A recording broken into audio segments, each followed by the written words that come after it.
the American people will know who's doing it, and he's going to have to recoil from it, just as they have done so many cuts already, even before October 1st. And they had to back off on many of them, some because of the courts, but some because of public outcry, such as the huge cutbacks they made in the VA. Well, Democrats' positions hasn't changed. We're willing, ready, and able to negotiate. We're ready to reopen the government today. We've made our position clear about how to move forward. Surely, we can come together and agree we need to fix health care, and that needs to happen now, as people are getting these incredible increases. And within a few weeks, they're going to have to say what new health care, if they'll even keep their health care or have to cut it back or do something else that hurts them because they don't have the money. If Republicans work with us and fix America's health care crisis, the shutdown could go away very quickly. And that's what Democrats want, to end this now, fix health care now.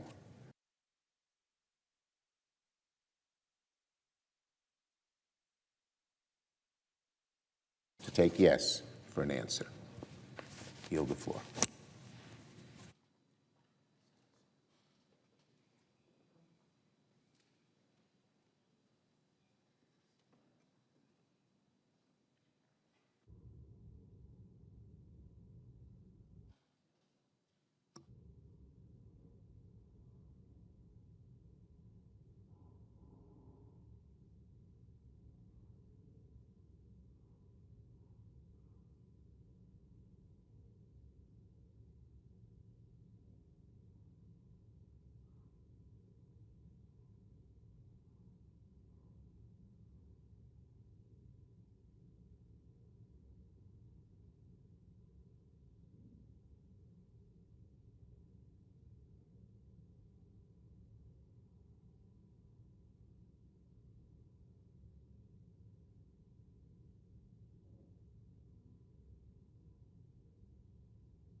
Mr. President.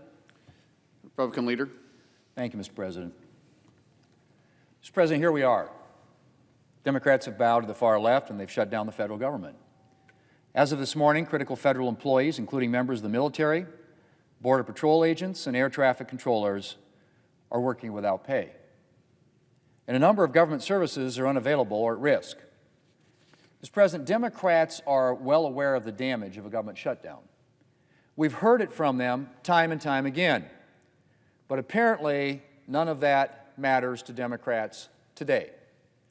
All that seems to matter is that their far-left base sees them fighting against President Trump. And the American people just have to suffer the consequences. Mr. President, we can end this today.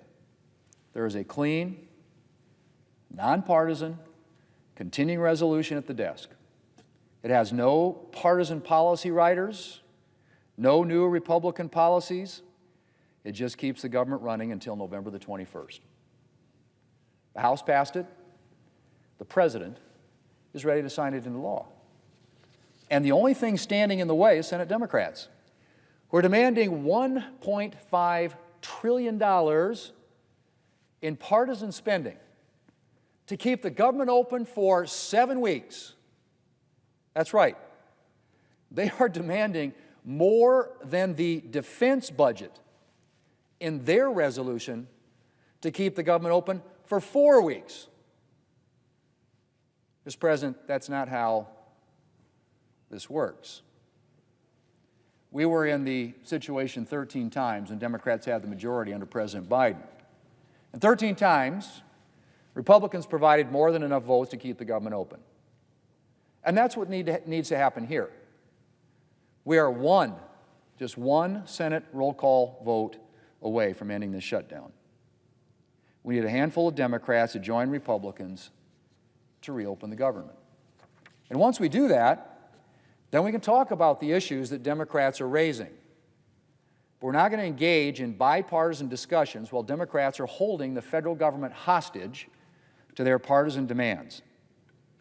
Mr. President, this Democrat shutdown is actually delaying progress on the issues that Democrats claim to be interested in. It's also delaying important work on appropriations bills. Now, I've said throughout this year that my goal is to do appropriations through regular order which allows members of both parties to give voice to their priorities and to help shape appropriations bills. And we've made good progress already this year. Thanks to the work of Chair Collins and the Appropriations Committee, we've passed 3 bipartisan bills before the August recess for the first time since 2018. And there are a number of additional bills ready for floor consideration.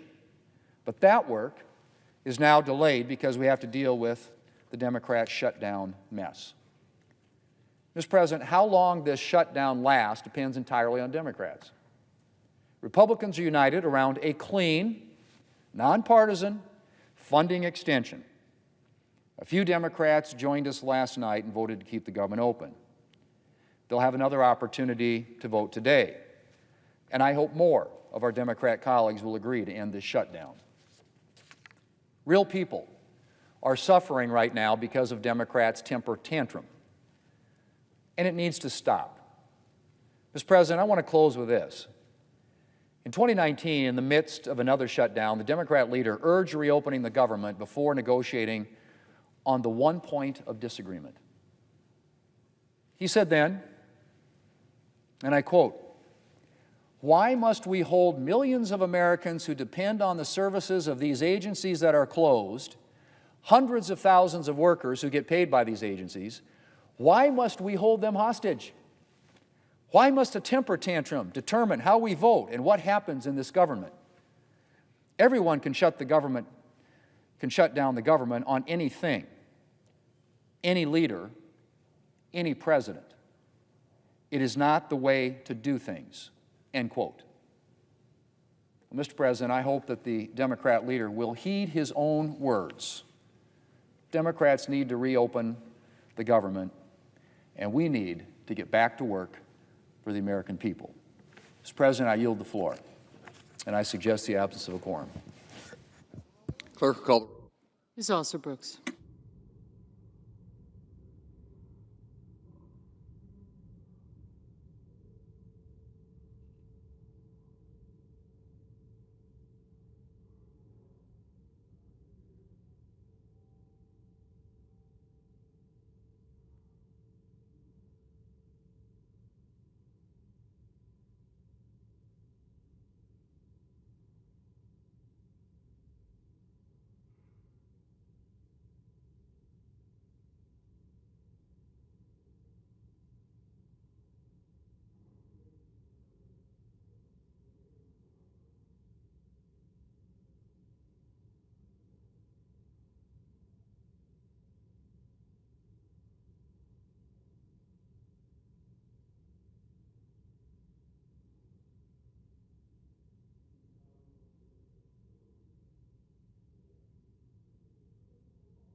Majority Whip. Thank you, Mr. President. I ask unanimous consent that the quorum call be vitiated. Without objection. Thank you, Mr. President. Well, Senate Democrats have now dragged us into the Schumer shutdown. When I say us, I mean all of us as Americans. Didn't have to happen. And then it certainly doesn't need to continue. Americans are overwhelmingly against the shutdown of our government. New polling from the New York Times and Siena just came out, and the polling proves it. Here's the key finding. 2 out of 3 Americans believe that Democrats should not shut down the government, even if they don't get their $1 trillion ransom fee paid, which, of course, they won't. Only 47% of the Democrats support a shutdown. That's not even a majority of Democrats. Senate Democrats are on the wrong side of Republicans, they're on the wrong side of independents, and they're on the wrong side of their own party. There is only one good option to reopen the government, and that option is a bipartisan, clean, continuing resolution that we will vote on this morning. The House already passed it with bipartisan support. President Trump is ready to sign it. Senate Republicans voted yesterday in an attempt to pass it. It failed yesterday, and we're going to offer it again today. All it takes to reopen the government is cooperation from just 5 more Senate Democrats. We picked up 3 Democrats last night, so there are clearly cracks on their side of the aisle and movement towards our side. That will continue. We are ready to vote for it again and again and again to make sure we can reopen the government for the American people. And there is bipartisan, broad bipartisan support to open the government.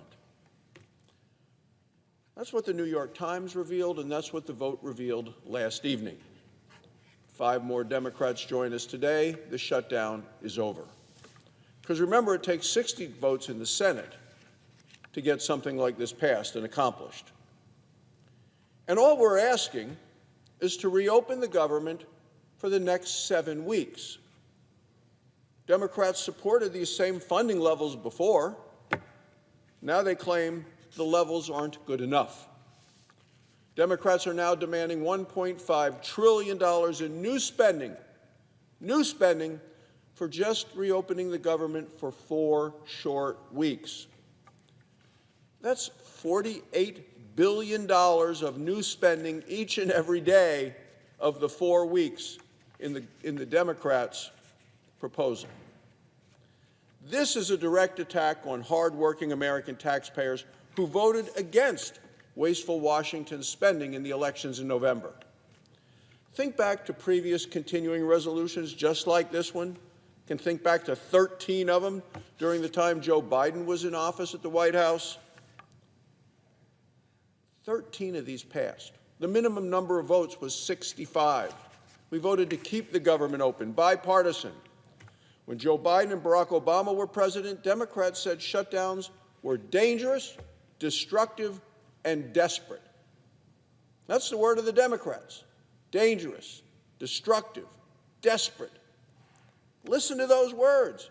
Listen to what Chuck Schumer said. He said, passing a clean CR would avert a harmful and unnecessary government shutdown. He also said if a government shuts down, it'll be average Americans who suffer the most. But yesterday, he stood here in the well and then voted to shut down the government. Senator Patty Murray of Washington is the top Democrat on the Senate Appropriations Committee. She has said a shutdown solves nothing. She went on to say, and it hurts everyone. Yesterday, she voted to shut down the government. Senator Elizabeth Warren of Massachusetts said that a shutdown, quote, is the last resort for those who can't otherwise win their fights through elections and can't win their fights in Congress. Well, yesterday, she voted to shut down the government. Senator Chris Murphy of Connecticut said, quote, there is a time and a place to debate health care, but not when the funding of the federal government and all the lives that are impacted by it hang in the balance. Well, yesterday, he voted to shut down the government. Senator Amy Klobuchar of Minnesota is a member of the Senate Democrat leadership. She said, shutdowns are not good for the economy. Yesterday, she voted to shut down the government. Senator Brian Schatz of Hawaii said, I've seen the same thing over and over again. He said, shutdowns don't work, no one wins, but Americans have a lot to lose. Yesterday, he voted to shut down the government. Those were Senate Democrat words when there was a Democrat in the White House. Yet last night, when it mattered, Democrats ignored their own warnings. Either their memories are short or their principles are situational. The costs they describe are now a reality. Border Patrol agents are showing up to work. They're not getting paid. The Border Patrol Union warns that shutdowns threaten their capacity to maintain the most secure border in our nation's history. Veterans' health care is going to be impacted. Low-income families will lose vital benefits to help buy groceries. Republicans are committed to reopening the government with a clean, continuing resolution. That will allow us to finish the appropriations process the right way. Mr. President, when he was Majority Leader, Senator Schumer broke that process, the appropriations process. Last year, the Senate Appropriations Committee passed, the committee, not Chuck Schumer, but that committee passed 11 of 12 appropriations bills, many of them unanimous, always bipartisan. And what happened? Senator Schumer let each and every one of them rot and die in his Senate desk drawer. He shut down the appropriations process, and now he wants to shut down the government. Republicans have restored the appropriations process. For the first time in 4 years, the Senate passed appropriation bills in August, passed 3 of them. Senator Susan Collins of Maine deserves special praise and thanks for this achievement. Passing a clean CR will allow the Senate to finish our bipartisan work. The American people want their government open. They want it reopened. They want it to remain open. They want it working. So today, Democrats are facing a clear choice. They can govern in the best interest of the American people, or they can continue to grandstand for their retweets and their likes from their liberal base. Republicans are united in our commitment to reopen the government. How long it takes, how costly it is, that, Mr. President, is entirely up to the Senate Democrats. A bipartisan offer, a bipartisan bill that already passed the House is right here in the Senate for a vote today. The President is ready to sign it to reopen the government.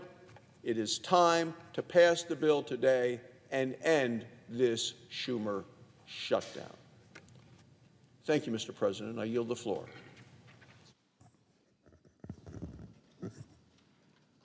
Mr. President, I ask unanimous consent to waive the mandatory quorum calls with respect to calendar number 167, S2882, calendar 168, H.R. 5371.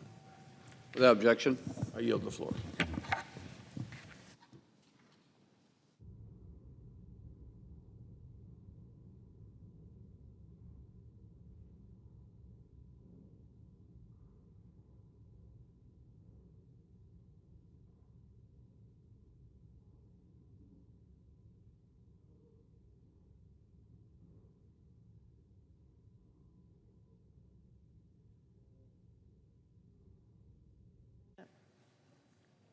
Senator from Washington. Thank you, Mr. President. Well, it's not even one day after Republicans chose to shut down the government instead of making any sort of progress on stopping health care premiums from skyrocketing. And it is already painfully clear that Republican leadership is not taking any of this seriously. Republican leadership doesn't care if millions of Americans lose their health insurance. Republican leadership does not care if your health care costs go through the roof. And despite a lot of showboating yesterday, Republican leadership obviously doesn't care how long this shutdown goes on.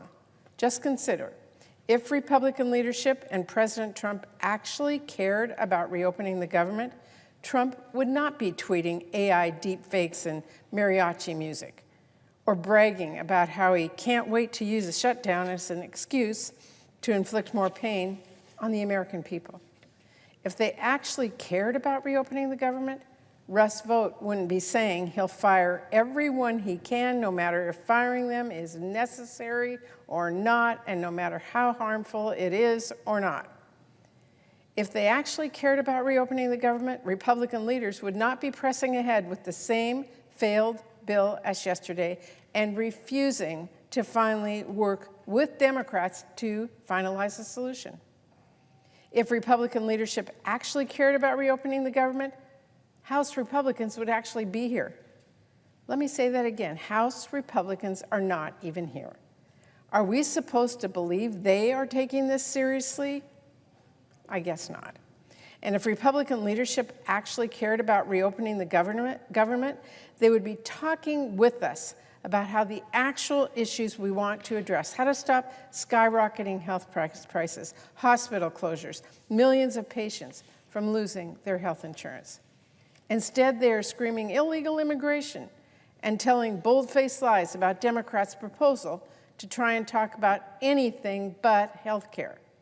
That really gives away the game Republican leaders are playing with the American people, doesn't it? Democrats want Republicans to sit down at the table for a serious negotiation about really serious issues. But Republican leadership is off playing make-believe in la-la land. How are we supposed to negotiate with President Trump when he's busy frying his mind in an AI fantasy world of mariachi bands and science fiction med beds and who knows what next? And how are we supposed to negotiate with Republican leaders when they are refusing to work on a bipartisan path out and just making lies up about our Democratic proposal? For everyone who's only heard the Republican nonsense, let me make our agenda clear. Here's what Democrats actually want to do. We want to stop your health care premiums from doubling next year. We want to stop millions of people from getting priced out of their insurance and getting sick or going without care. We want to stop hospitals from closing. I wonder why Republicans have such a hard time being honest about that. Well, maybe because they caused this healthcare crisis in the first place. And let's be crystal clear, it is not honest for Republicans to try and just say, oh, well, we can just talk about healthcare later. We pinky promise. Rate hikes are being finalized right now. Notices with massive price increases will land in our families' mailboxes this month. Open enrollment starts in a matter of a few weeks. That means families are going to start seeing their premiums double.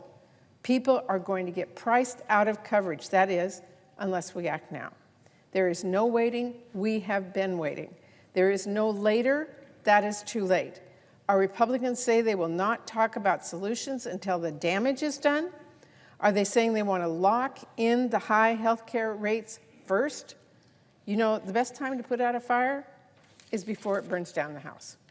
Surely Republicans don't need me to tell them that. But if Republicans insist on asking why we can't address health care later, I've got a few questions for them. First off, why the heck couldn't we talk about health care sooner? Huh? Where in the world have you been? You moved heaven and earth to pass new tax breaks for billionaires by cutting over $1 trillion from Americans' health care. Why won't you move a muscle to save health care for our working families? I mean, my goodness, why is it not until there is a shutdown Republican leaders will even say we can at least talk about health care? Oh, but not yet. And if a shutdown is the first time Republican leaders will even acknowledge, in the slightest whisper, the looming healthcare crisis, why should we trust for 1 second you'll keep your word later? Republicans have been choosing to ignore this healthcare crisis for months, and now they face another choice. How much longer are they going to insist on this partisan path? How much longer are they going to stick their heads in the sand? Because I will warn them, the American people cannot wait. One family in my state of Washington is about to see their premiums jump from $283 a month to as high as $1,800 a month if Republicans insist on inaction. And I know they're not the only ones. To my Republican colleagues who don't think this is a crisis, to anyone who thinks health care can wait, go out and talk to people. Talk to insurance companies in your states, or doctors, or hospitals, or patients, and then come to the table and talk with us. We are here. We are ready to work on real solutions to address this healthcare crisis and reopen the government. I've been at the table the whole time. I am here. I am ready. I am willing to work out a real solution to get this done. Thank you, Mr. President. I yield the floor.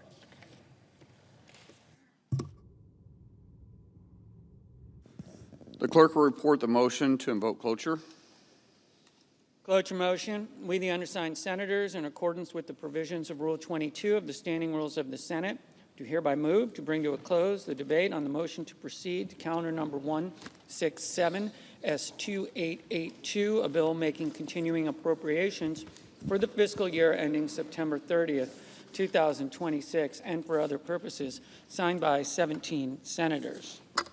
Under previous order, the mandatory quorum call under Rule 22 has been waived. The question is the sense of the Senate that debate on the motion to proceed to S2882, a bill making continuing appropriations for the fiscal year ending September 30th, 2026, and for the purpose shall be brought to close. The yeas and nays are mandatory under the rule. The clerk will call the roll.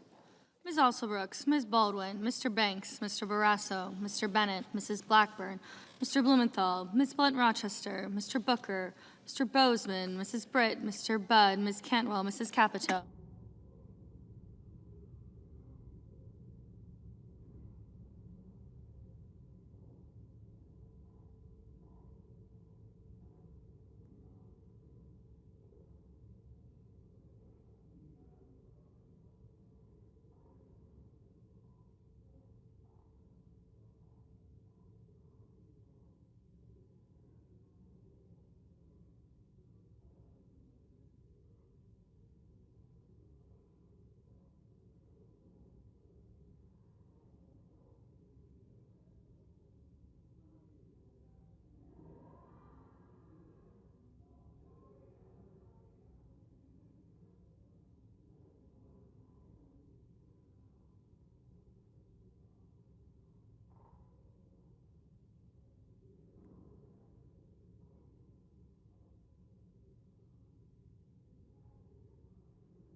Mr. Cassidy, Ms. Collins, Mr. Coons,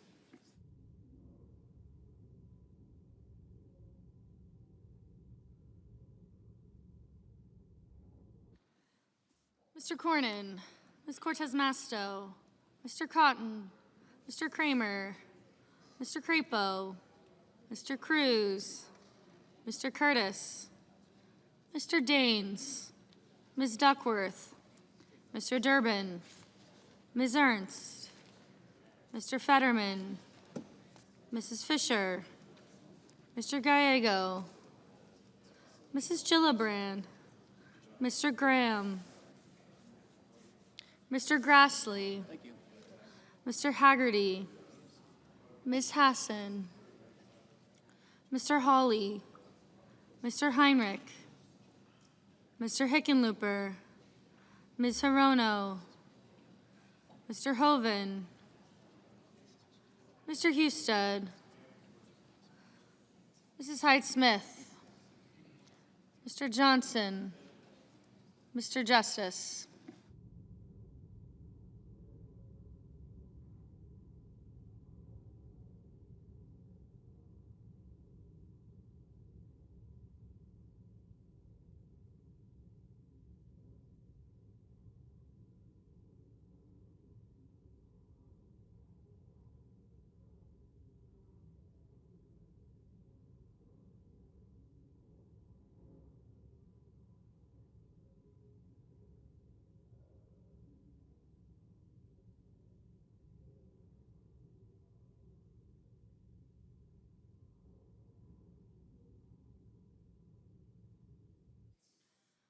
Mr. Kane, Mr. Kelly, Mr. Kennedy, Mr. Kim, Mr. King, Ms. Klobuchar, Mr. Langford, Mr. Lee.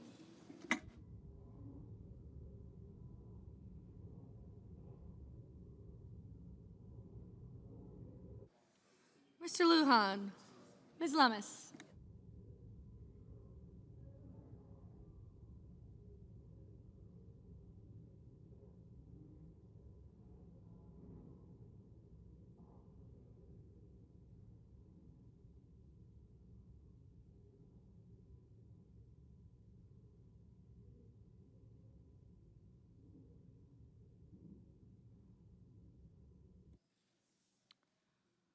Mr. Markey, Mr. Marshall, Mr. McConnell, Mr. McCormick, Mr. Merkley, Mrs. Moody, Mr. Moran, Mr. Marino, Mr. Mullen, Ms. Murkowski, Mr. Murphy, Mrs. Murray, Mr. Ossoff, Mr. Padilla, Mr. Paul, Mr. Peters, Mr. Reed, Mr. Ricketts, Mr. Risch, Ms. Rosen, Mr. Rounds,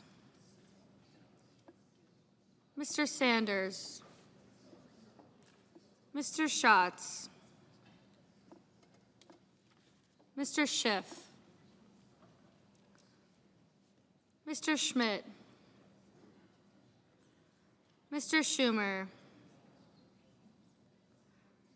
Mr. Scott of Florida, Mr. Scott of South Carolina.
Mrs. Shaheen. Mr. Sheehy. I'm assuming.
Ms. Slotkin.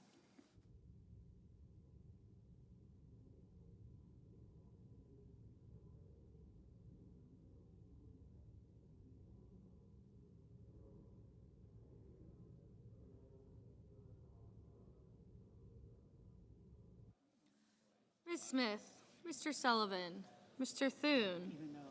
Mr. Tillis. Mr. Tuberville. Mr. Van Hollen. Mr. Warner. Mr. Warnock. Ms. Warren. Mr. Welch.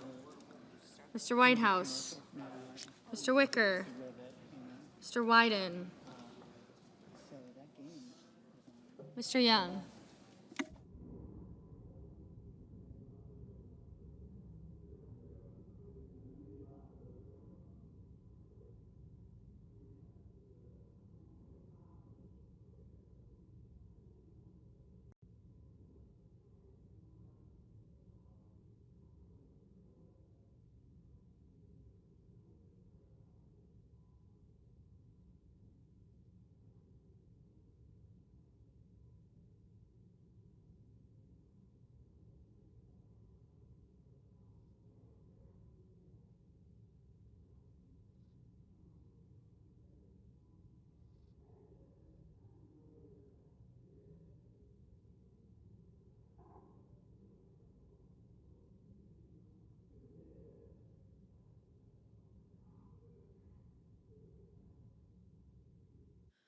Senators voting in the affirmative: Cantwell, Hassan, Murray, Padilla, Peters, Rosen, Shaheen, Smith, and Whitehouse.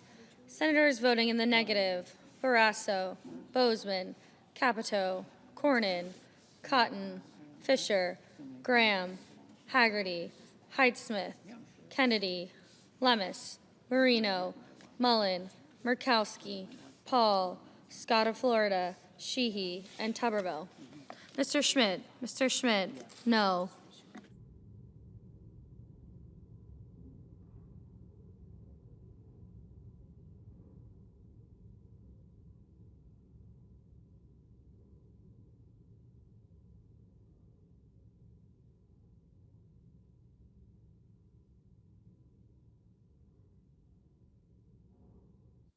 Mr. Merkley. Mr. Merkley, aye.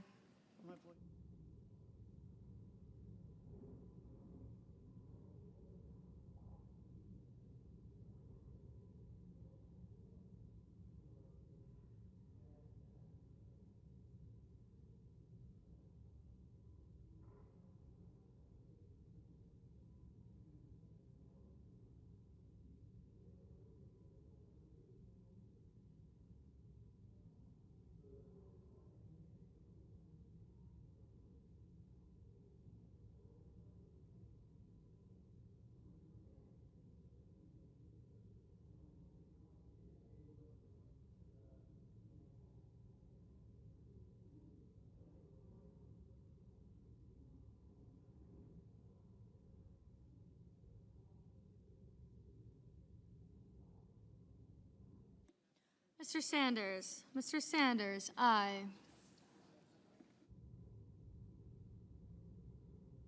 Mr. Wyden. Mr. Wyden, aye.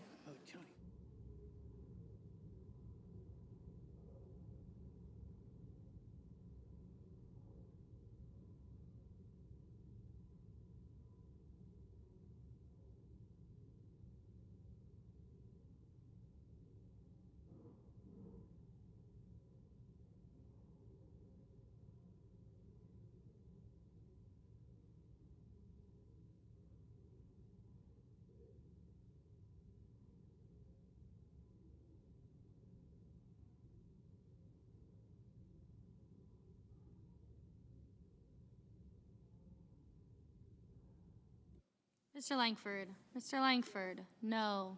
Mr. Durbin. Mr. Durbin, aye.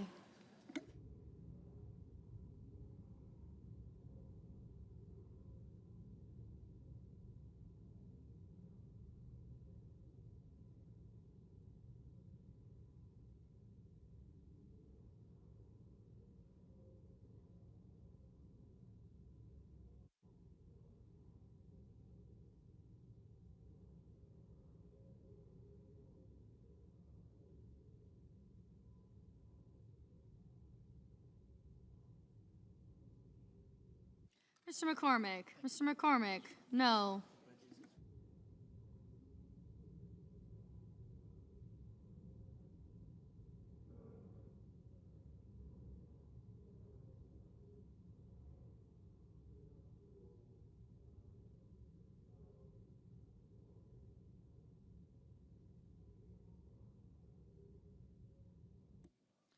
Mr. Husted. Mr. Husted, no.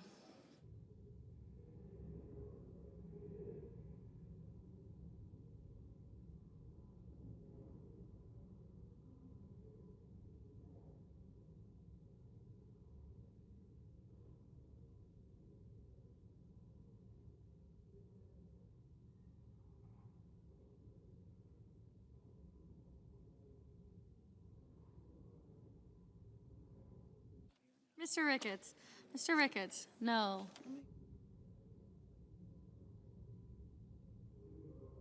Mr. Curtis. Mr. Curtis, no.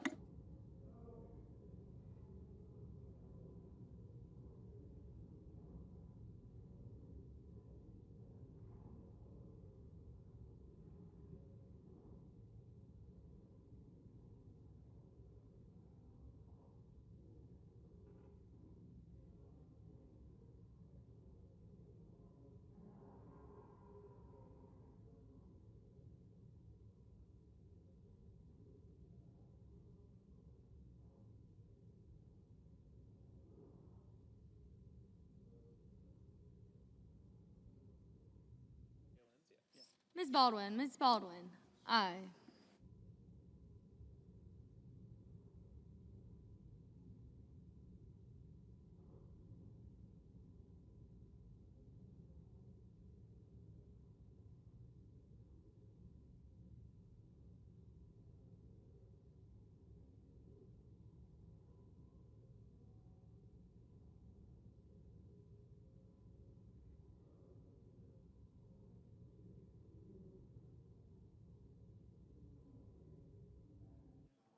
Mr. Tillis. Mr. Tillis, no.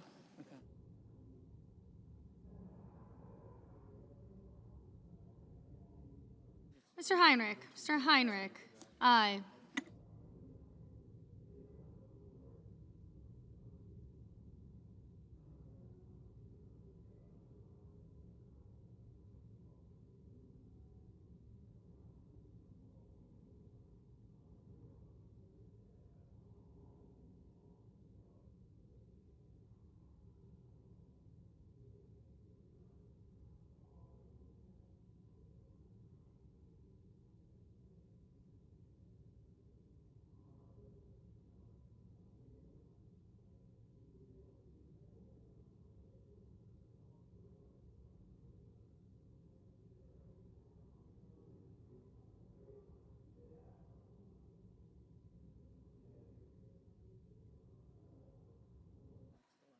Mr. Risch. Mr. Risch, no.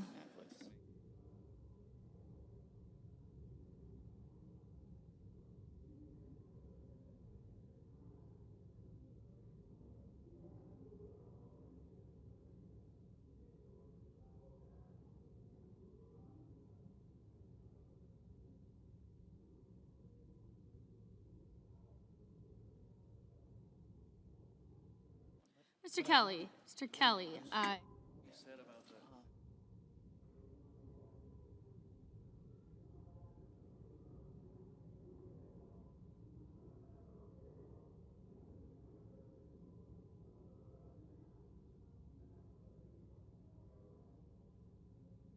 Mr. Warnock. Mr. Warnock, aye. Ms. Warren. Ms. Warren, aye.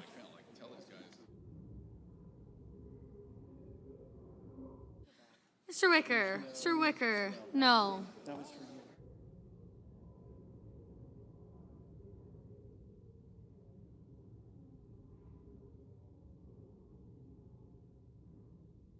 Ms. Collins.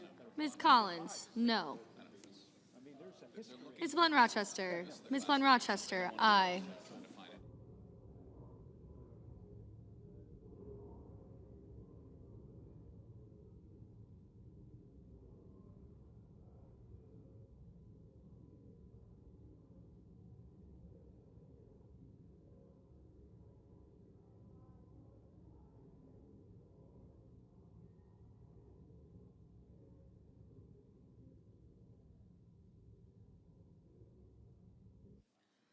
Mr. Murphy. Mr. Murphy. Aye.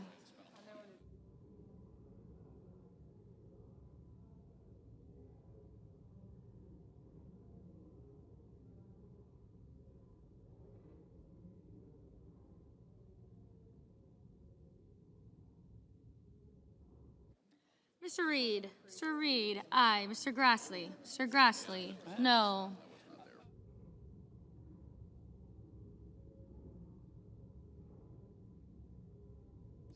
Mr. Lujan. Mr. Lujan. Aye.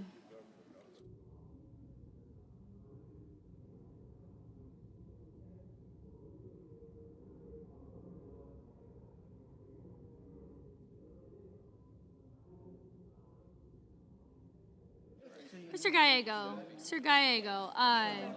Mr. Hawley. Mr. Hawley. No. Mr. Schiff. Mr. Schiff. Aye. Mr. King. Mr. King. Aye.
Mr. Rounds. Mr. Rounds. No. Mrs. Blackburn. Mrs. Blackburn. No. Mr. Schatz. Mr. Schatz. Aye. Mrs. Britt. Mrs. Britt. No.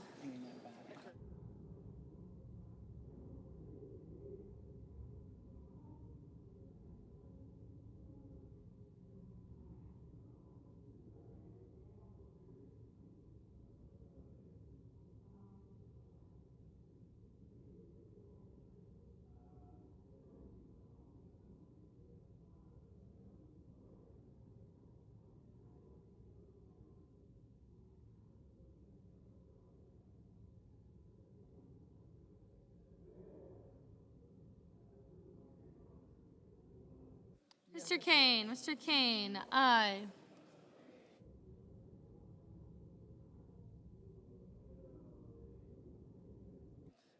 Mr. Cruz. Mr. Cruz. No. Mr. Johnson. Mr. Johnson. No.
Mr. Daines, Mr. Daines, no. Mr. Young, no.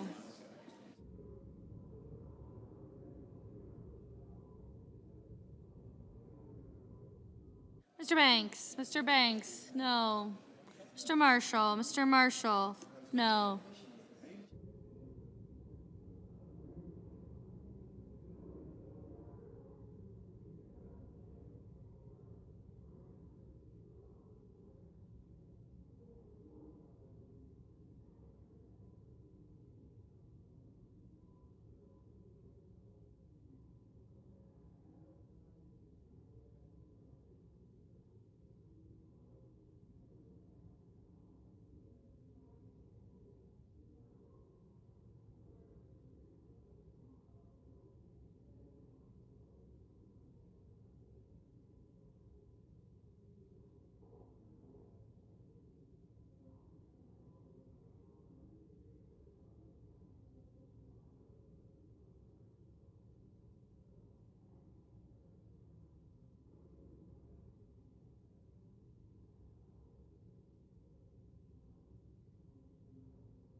Ms. Cortez Masto, aye. Ms. Hirono, aye.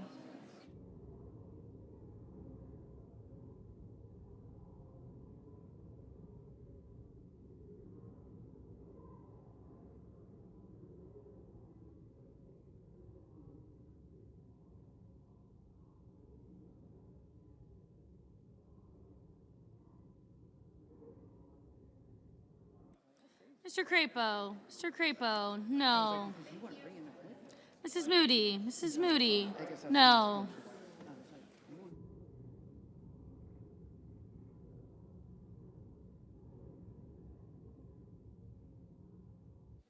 Mr. Hoven, no.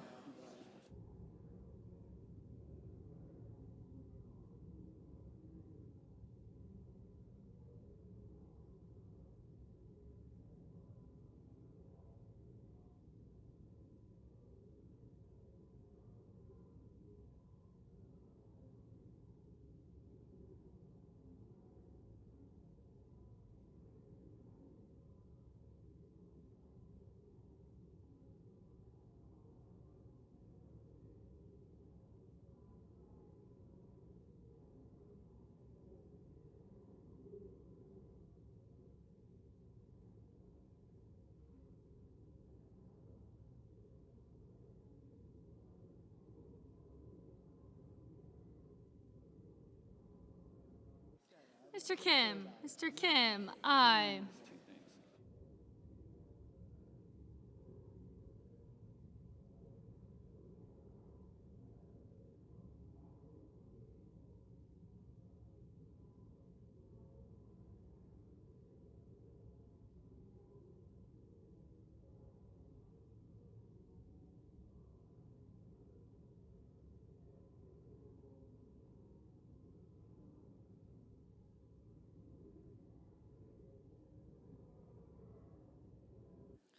Mr. Warner, aye.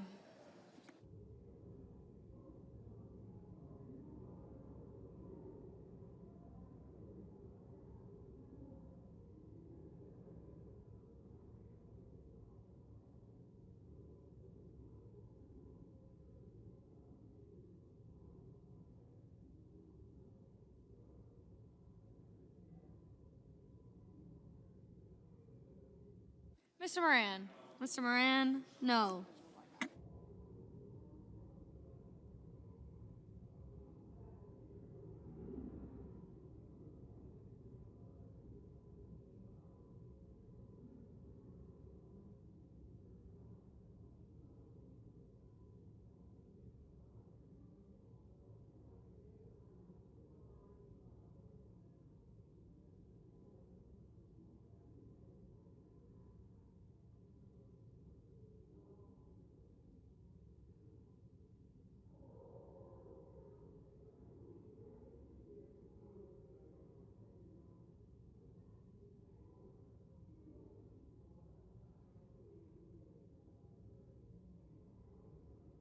Mr. Justice, no.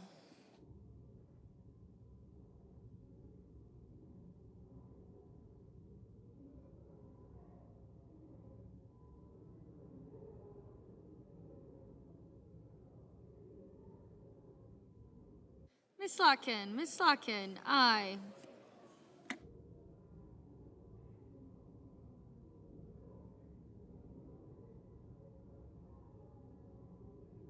Mr. Lee, no. Mr. Fetterman, aye. Mr. Cassidy, no. Mr. Ossoff, aye. Mr. Hickenlooper, aye. Mr. Budd, no.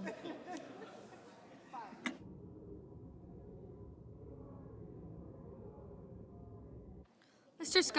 Scott of South Carolina, no.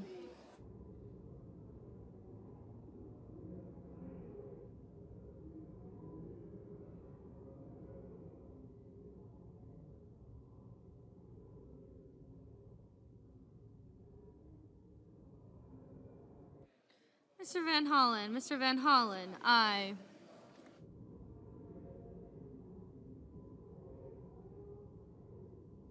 Mr. Markey, aye.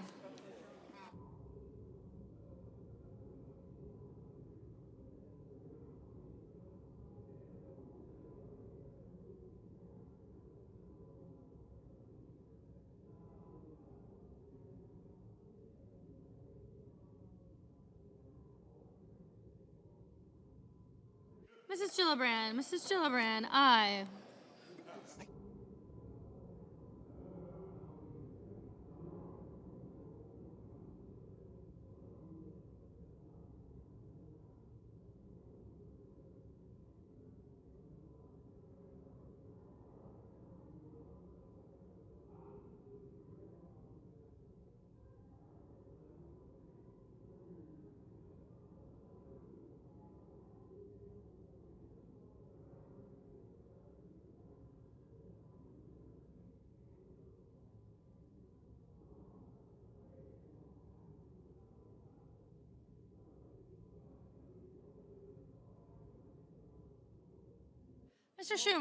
Mr. Schumer, aye.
Mr. Thune, no.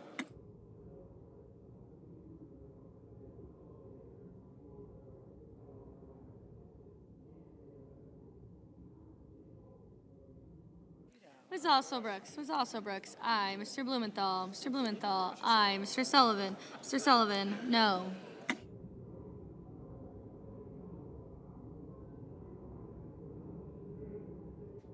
Mr. McConnell, no.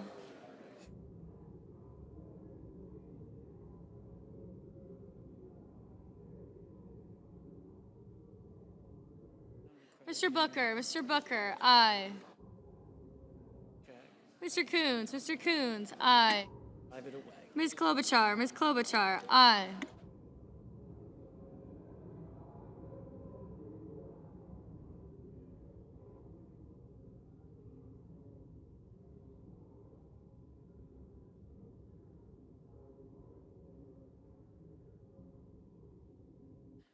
Mr. Bennett, aye.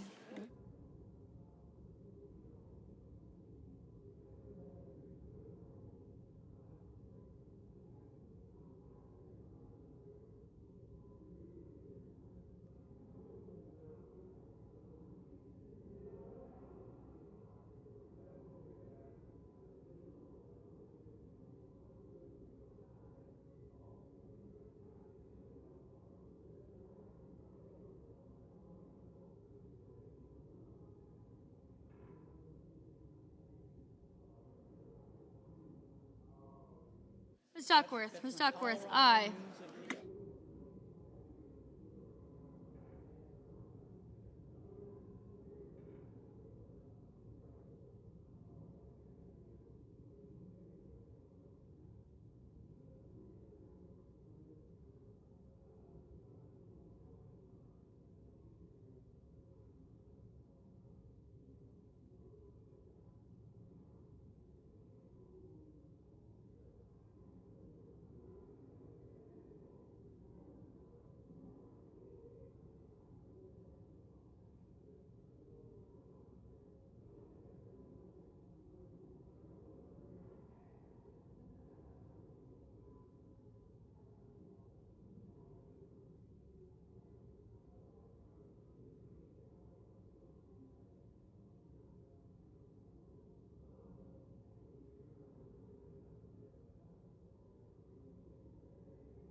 Ms. Ernst, no.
Mr. Welch, no.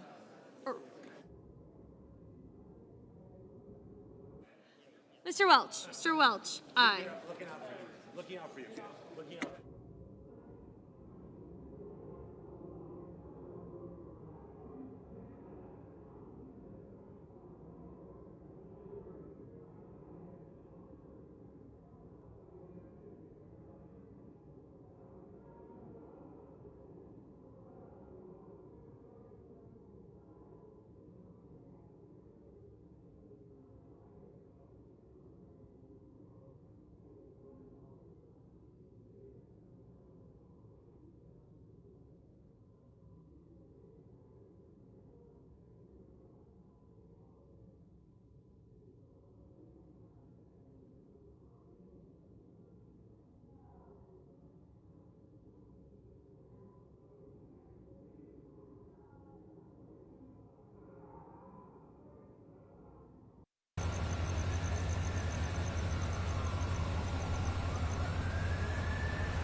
The yeas are 47. The nays are 53.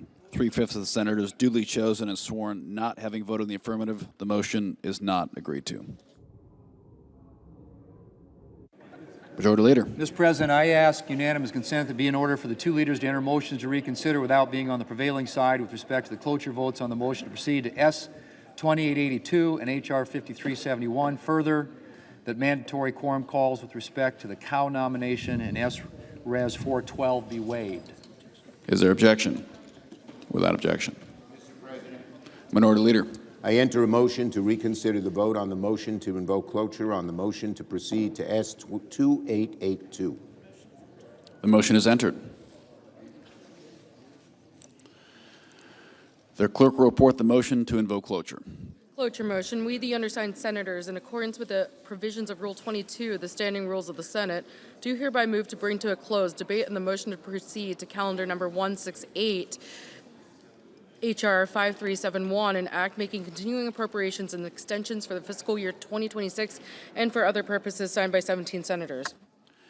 Under the previous order, the mandatory quorum call under Rule 22 has been waived. The question is it the sense of the Senate that debate on the motion to proceed to H.R. 5371, an act making continuing appropriations and extensions for fiscal year 2026 and for other purposes, shall be brought to a close. The yeas and nays are mandatory under the rule. The clerk will call the roll. Ms. Alsobrooks, Ms. Baldwin, Mr. Banks, Mr. Barrasso,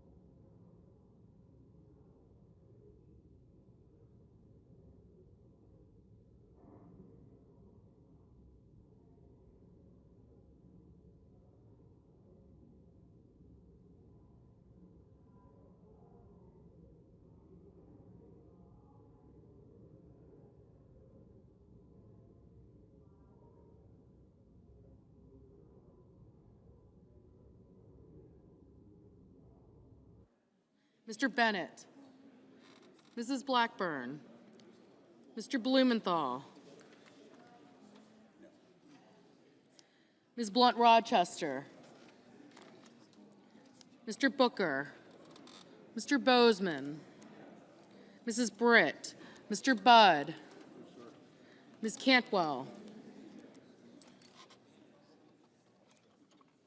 Mrs. Capito, Mr. Cassidy, Ms. Collins,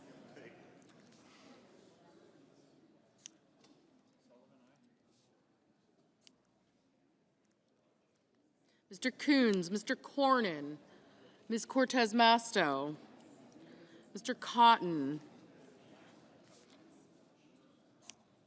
Mr. Kramer, Mr. Crapo, Mr. Cruz, Mr. Curtis, Mr. Daines, Ms. Duckworth, Mr. Durbin, Ms. Ernst,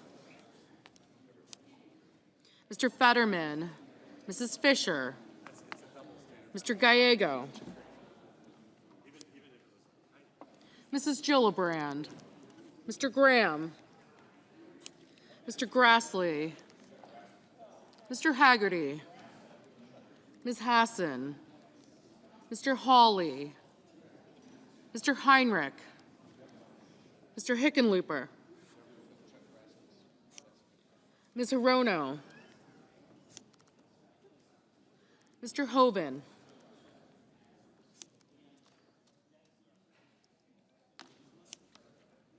Mr. Husted, Mrs. Height-Smith,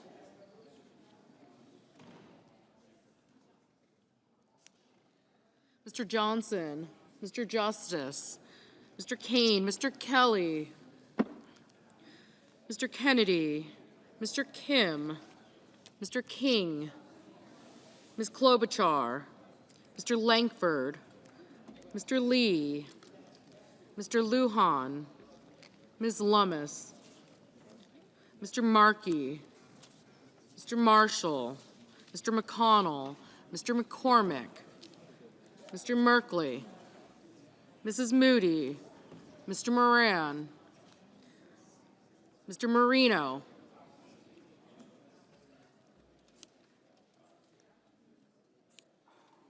Mr. Mullen, Ms. Murkowski,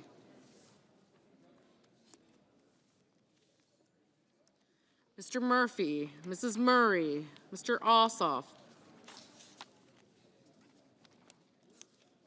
Mr. Padilla, Mr. Paul, Mr. Peters, Mr. Reed, Mr. Ricketts, Mr. Risch, Ms. Rosen, Mr. Rounds, Mr. Sanders, Mr. Schatz, Mr. Schiff, Mr. Schmidt, Mr. Schumer, Mr. Scott of Florida, Mr. Scott of South Carolina, Mrs. Shaheen, Mr. Sheehy, Ms. Slotkin, Ms. Smith, Mr. Sullivan, Mr. Thune, Mr. Tillis, Mr. Tuberville, Mr. Van Hollen, Mr. Warner, Mr. Warnock, Ms. Warren, Mr. Welch, Mr. Whitehouse, Mr. Wicker, Mr. Wyden, Mr. Young.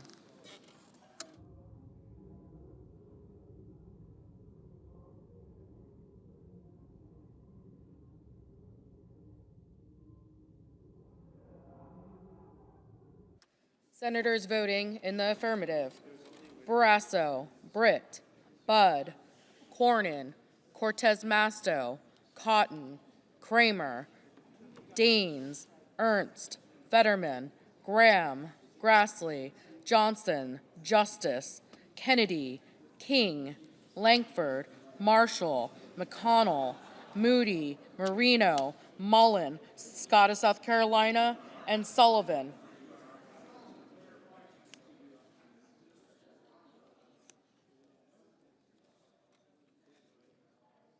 Ms. Collins, aye.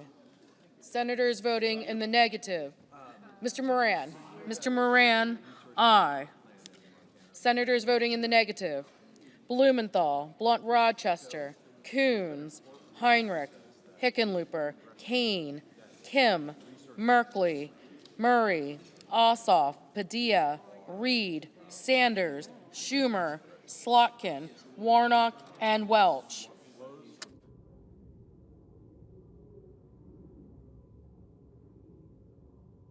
Mr. Hawley, aye. Mrs. Shaheen, no. What that means is that every resource management plan from 1996 when the CRA was forward.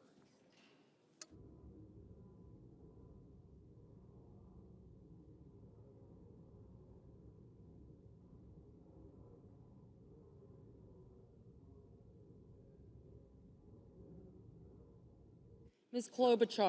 Klobuchar, no.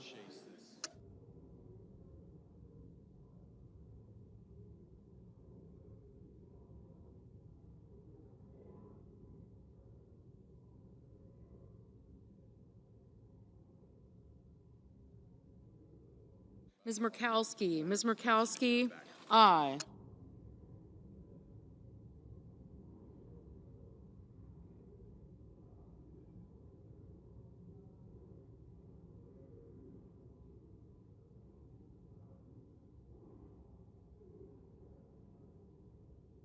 Ms. Alsobrooks, no. Ms. Duckworth, no.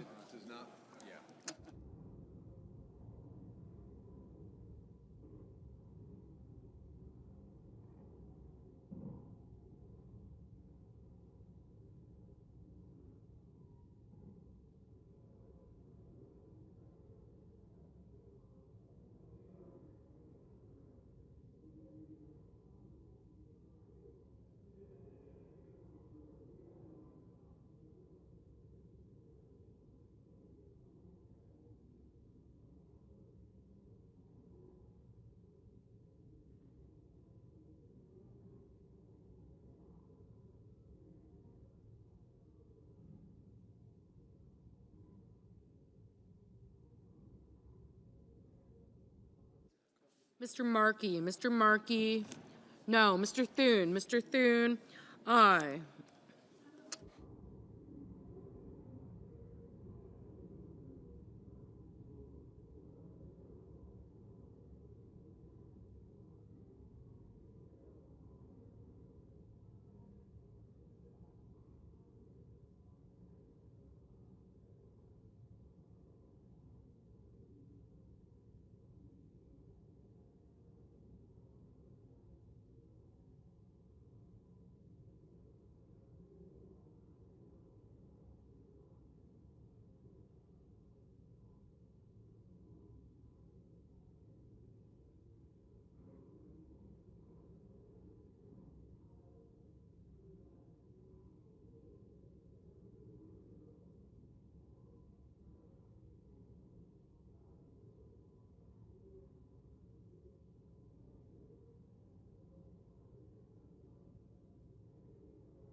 Mr. Cassidy, aye.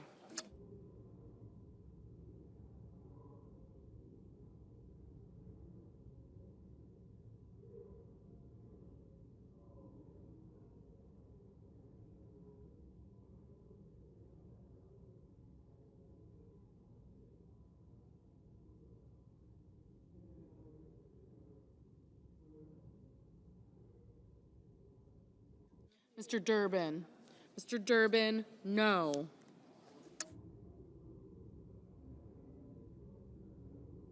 Mr. Kelly, no. Mr. Lujan, no.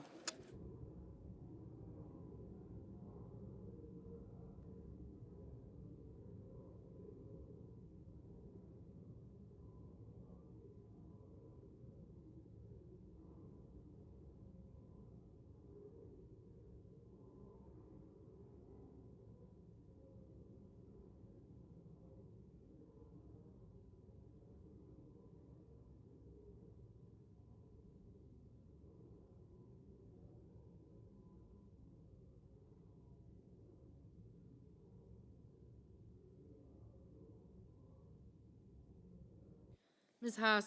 Hassan, no.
Mr. Peters, no.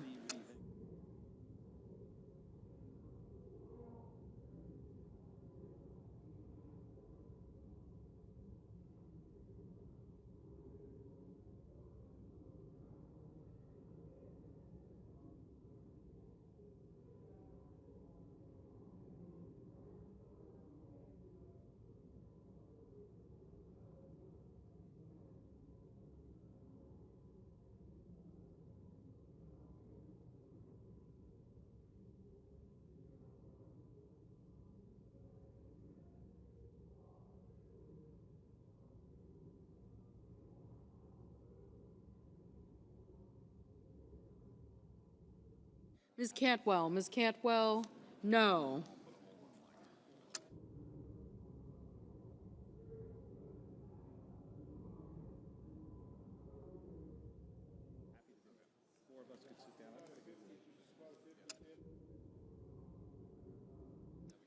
Mr. Hoven. Mr. Hoven, aye.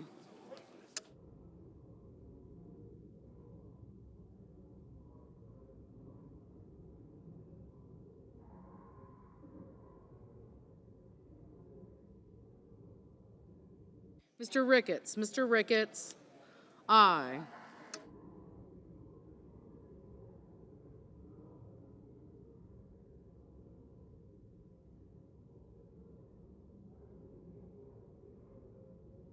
Mr. Sheehy. Mr. Sheehy, aye. Mr. Schiff. Mr. Schiff, no.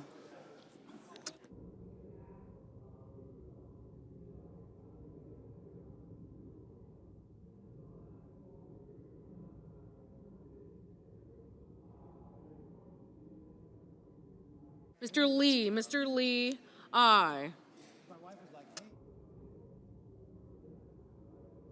Mr. Crapo. Mr. Crapo, aye.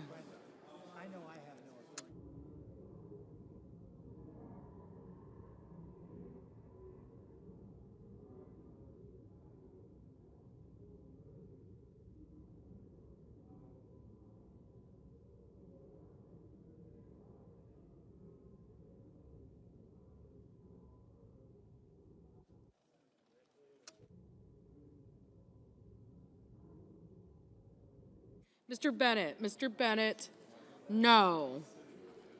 Mr. Tuberville. Mr. Tuberville, aye. Ms. Warren. Ms. Warren, no.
Mrs. Blackburn. Mrs. Blackburn, aye. Mr. Bozeman. Mr. Bozeman, aye.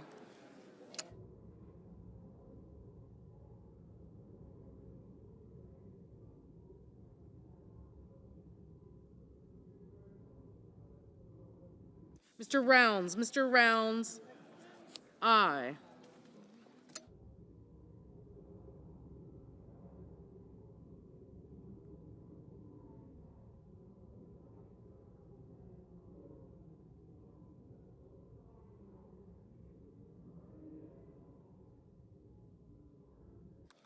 Mr. Haggerty. Mr. Haggerty, aye. Ms. Baldwin. Ms. Baldwin, no.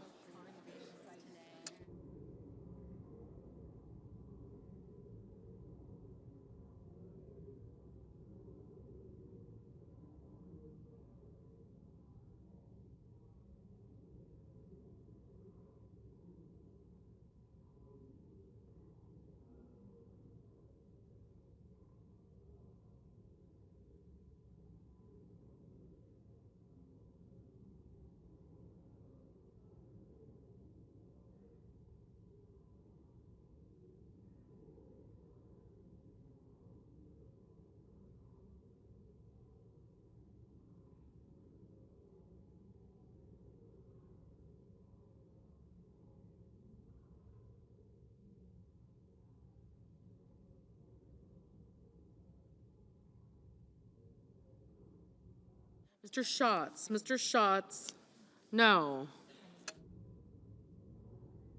Mr. Van Hollen. Mr. Van Hollen, no.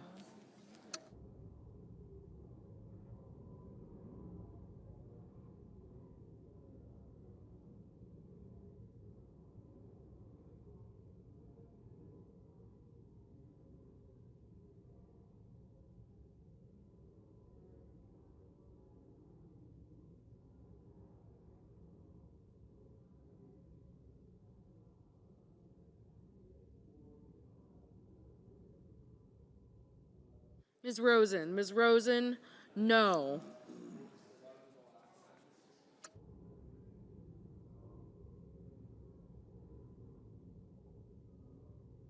Mrs. Capito. Mrs. Capito, aye.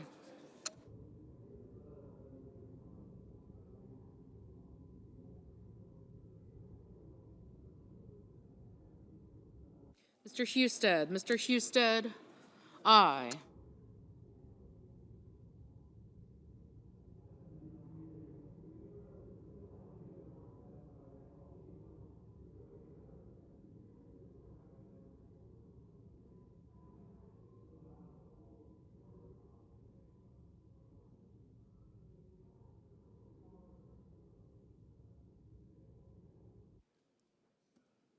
Mr. Banks. Mr. Banks, aye.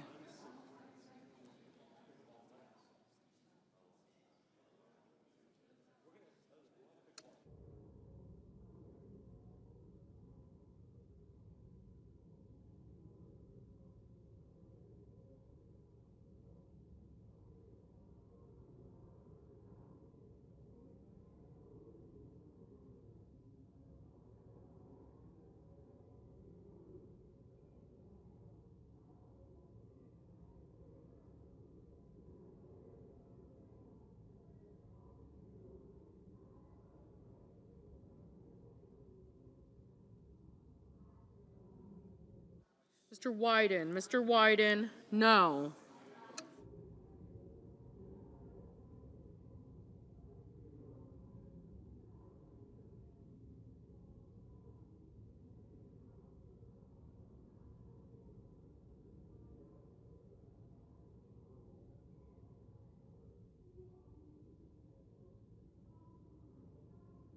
Mr. Booker. Mr. Booker, no. Ms. Hirono. Ms. Hirono, no.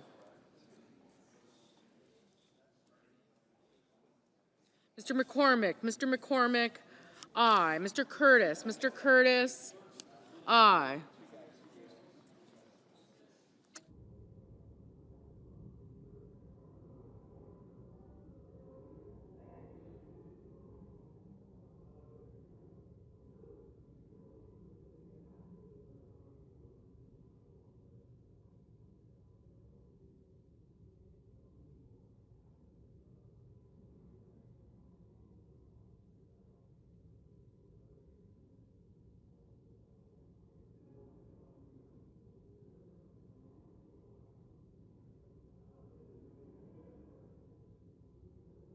Mr. Murphy. Mr. Murphy, no. Mrs. Gillibrand. Mrs. Gillibrand, no.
Mrs. Fisher. Mrs. Fisher, aye.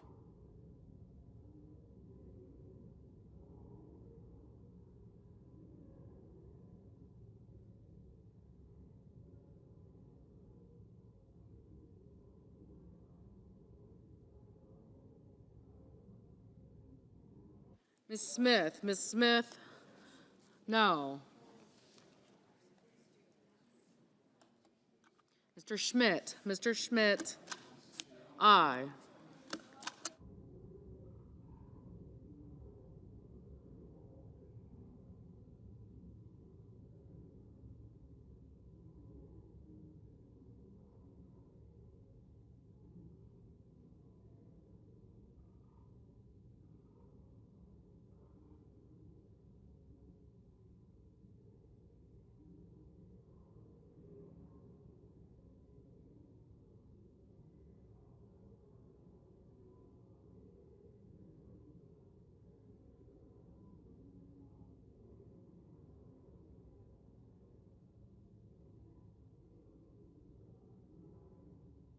Ms. Lummis? Ms. Lummis?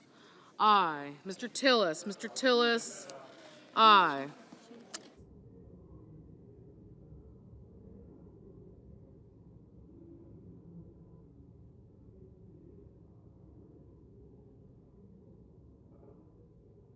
Mr. Gallego? Mr. Gallego? No.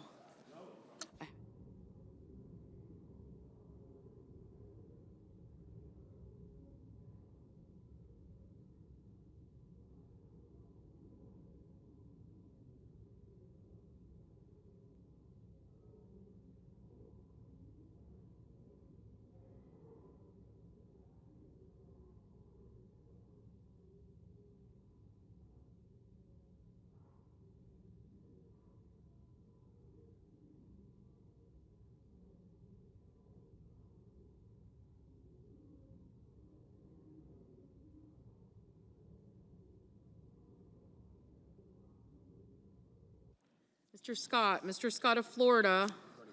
Aye.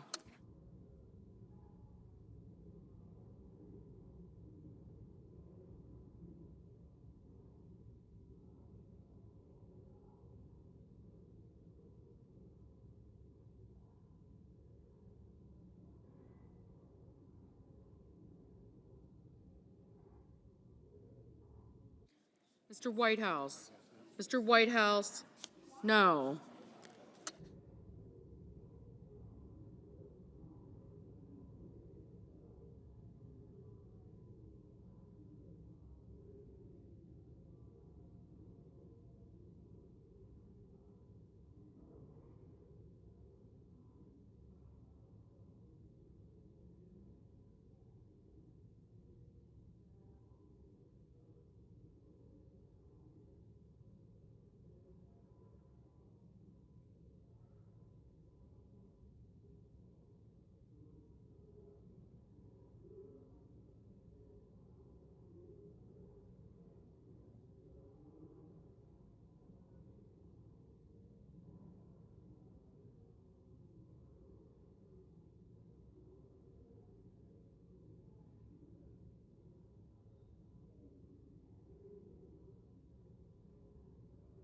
Mr. Risch? Mr. Risch? Aye.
Mr. Paul, no.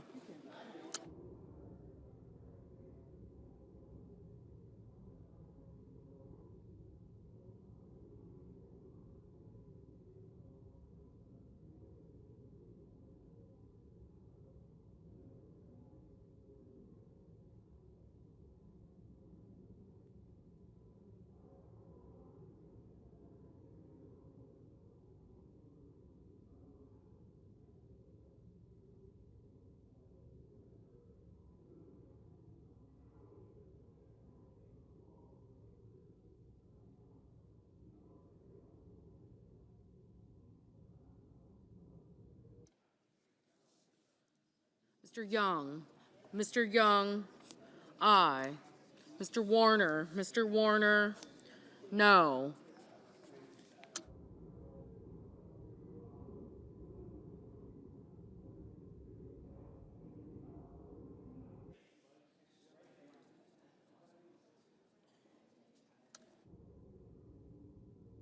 Mr. Cruz, aye.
Mr. Wicker, aye.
Mrs. Hyde Smith, aye.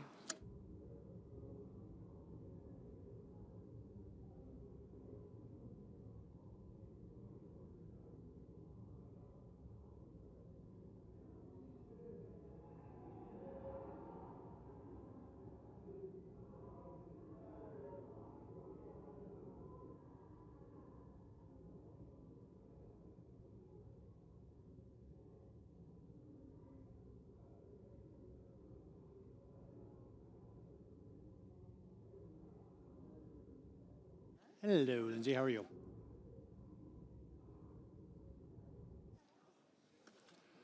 On this vote, the yeas are 55 and the nays are 45. 3/5 of the Senate duly chosen and sworn not having voted in the affirmation. The motion is not agreed to. Mr. President, Majority Leader. I enter a motion to reconsider, Motion is entered. and I ask unanimous consent that if any nominations are confirmed during today's session of the Senate, that the motion to reconsider be considered made and laid upon the table, and the President be immediately notified of the Senate's action. Without objection. The clerk will report the motion to invoke cloture. Cloture motion. We, the undersigned senators, in accordance with the provisions of Rule 22 of the Standing Rules of the Senate, do hereby move to bring to a close debate on the nomination of Hung Cao of Virginia to be Undersecretary of the Navy, signed by 17 senators. Under the previous order, the mandatory quorum call under Rule 22 has been waived. The question is it the sense of the Senate that the debate on the nomination of Hung Cao of Virginia to be Undersecretary of the Navy shall be brought to a close? The yeas and nays are mandatory under the rule. The clerk will call the roll. Ms. Alsterbrooks. Ms. Baldwin. Thank you. Thank you.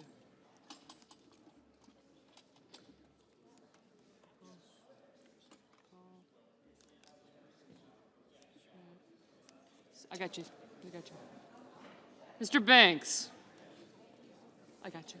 Thank you.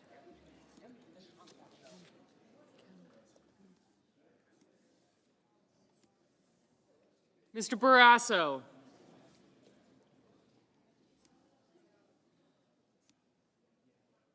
Thank you. I got Scott. I got him. Thank you. Yeah, he didn't see me. Mr. Bennett, Mrs. Blackburn. Mr. Blumenthal. Ms. Blunt Rochester. Mr. Booker. Mr. Bozeman. I got him. No, not yet. Yeah, he did. Mrs. Britt.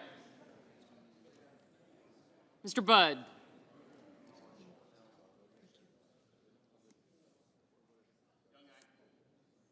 Thank you.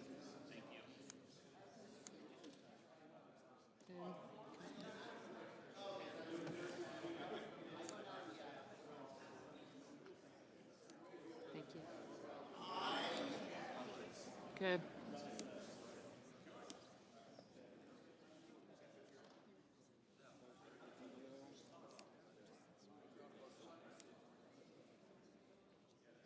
Mr. Budd.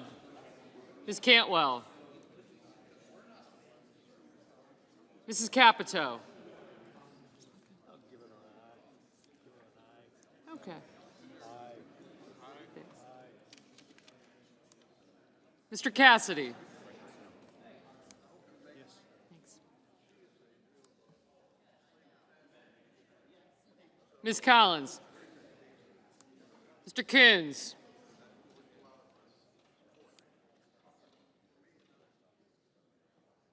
Mr. Cornyn. Ms. Cortez Masto. Mr. Cotton, Mr. Kramer. I got you. I did. Yes, sir. Thank you.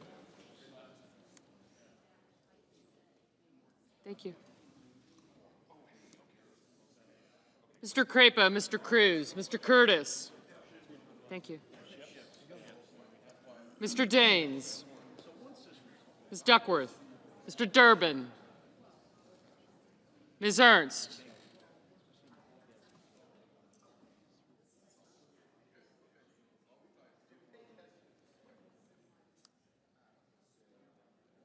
Mr. Fetterman.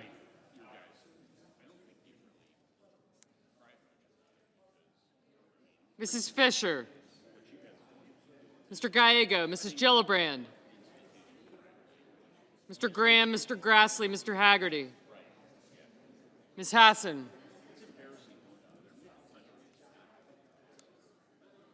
Mr. Hawley, Mr. Heinrich. Mr. Hickenlooper. Ms. Hirono. Mr. Hoven. Mr. Husted, Mrs. Hyde-Smith. Mr. Johnson. Mr. Justice. Mr. Kane. Mr. Kelly. Mr. Kennedy. Mr. Kim. Mr. King. Ms. Klobuchar. Mr. Langford. Mr. Lee.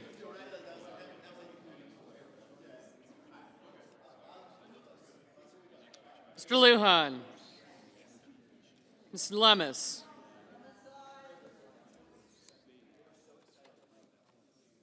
Mr. Markey. Mr. Marshall. Mr. McConnell. Mr. McCormick. Mr. Merkley. Mrs. Moody.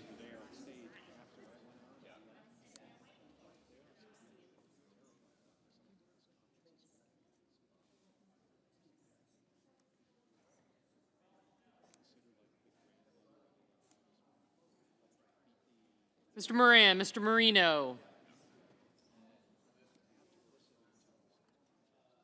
Mr. Mullen. Ms. Murkowski.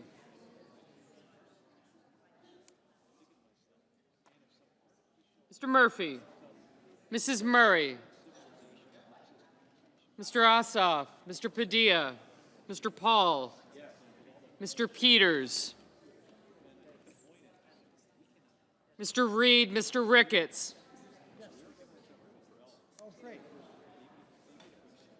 Mr. Risch. Ms. Rosen. Mr. Rounds. Mr. Sanders. Mr. Schatz. Mr. Schiff.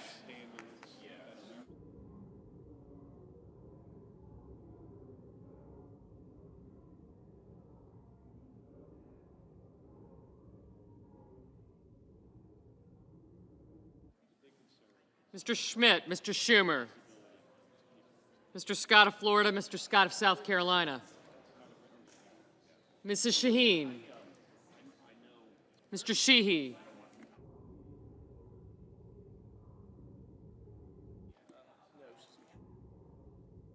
Ms. Slotkin. Ms. Smith. Mr. Sullivan.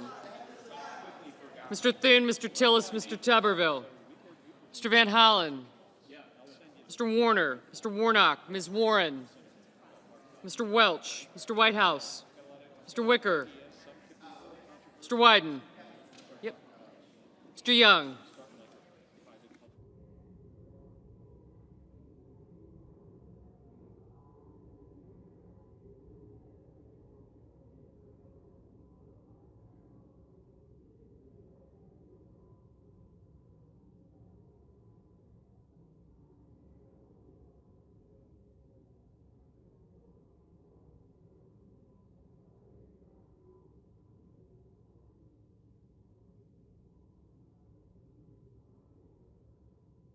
Senators voting in the affirmative: Barrasso, Bozeman, Capito, Cassidy, Collins, Cornyn, Cotton, Crapo, Cruz, Curtis, Graham, Grassley, Hawley, Husted, Hyde-Smith, Lankford, Lee, Lummis, McConnell, Moran, Mullen, Paul, Ricketts, Rounds, Schmidt, Scott of Florida, Scott of South Carolina, Sheehy, Thune, Tillis, Wicker, and Young.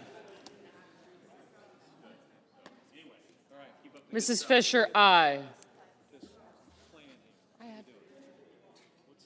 I have you.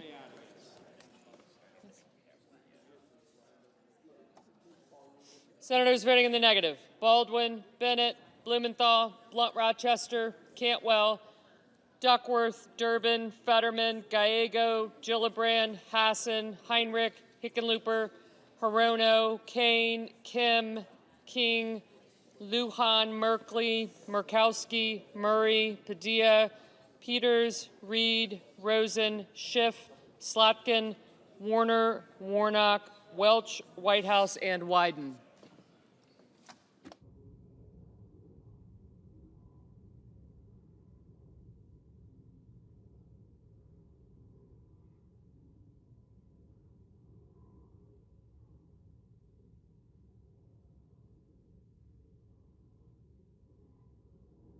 Mr. Booker, no.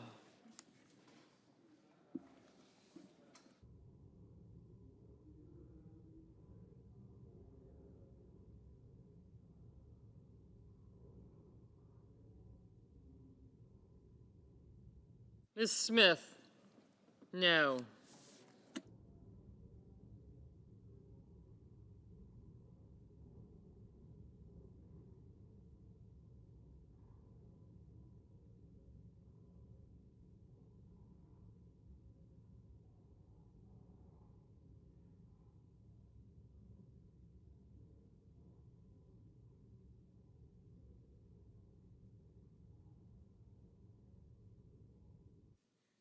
Ms. Warren? No.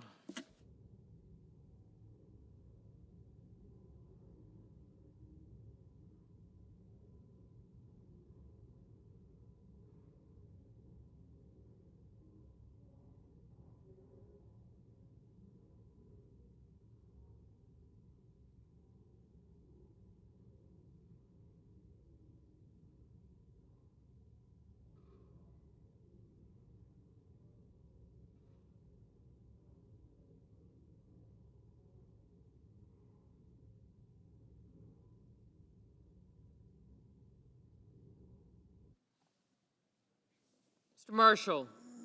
Aye.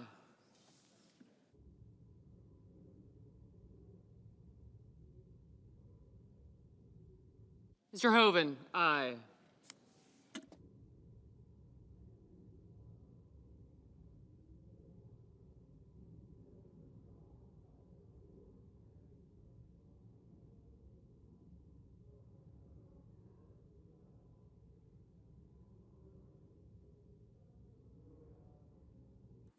Mr. Sullivan? Aye.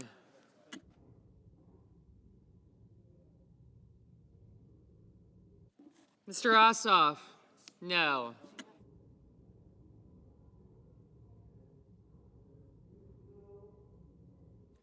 Mr. Banks?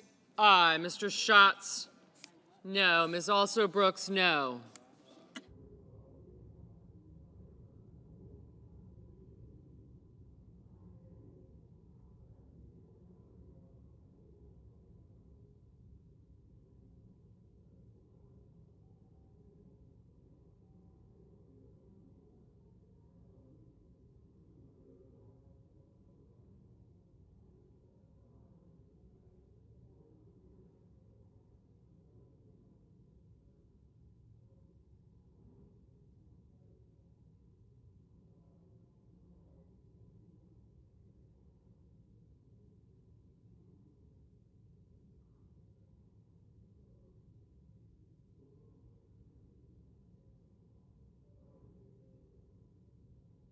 Mrs. Shaheen? No.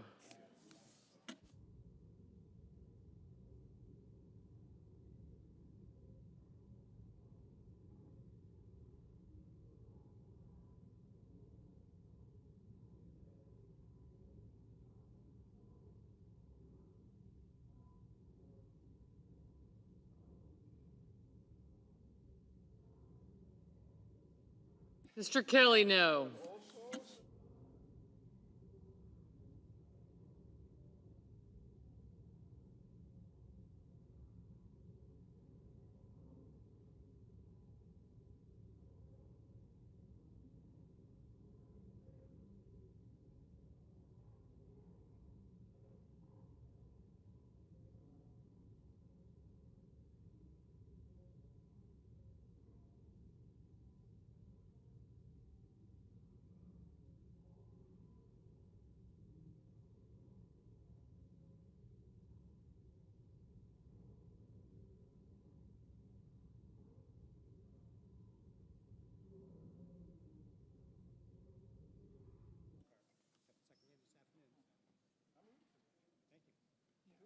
Mr. Daines? Aye.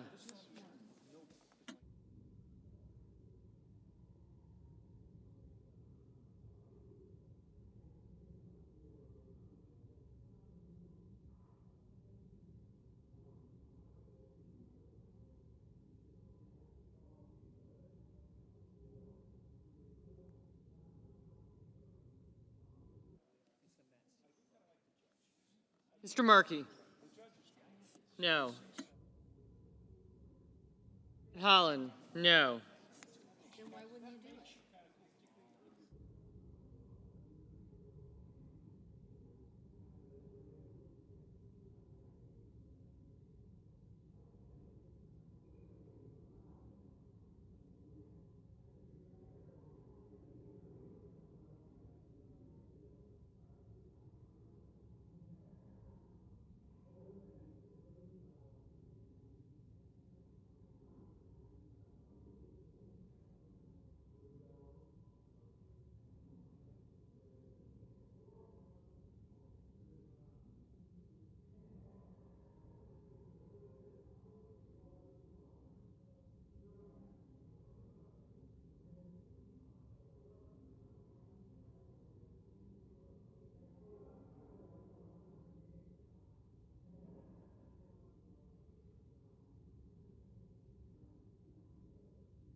Ms. Cortez Masto, no.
Ms. Ernst, aye.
Mr. Budd, aye.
Mr. McCormick, aye.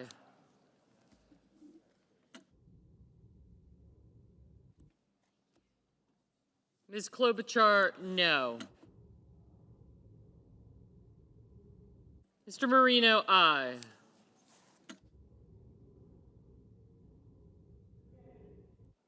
Mr. Kennedy, aye.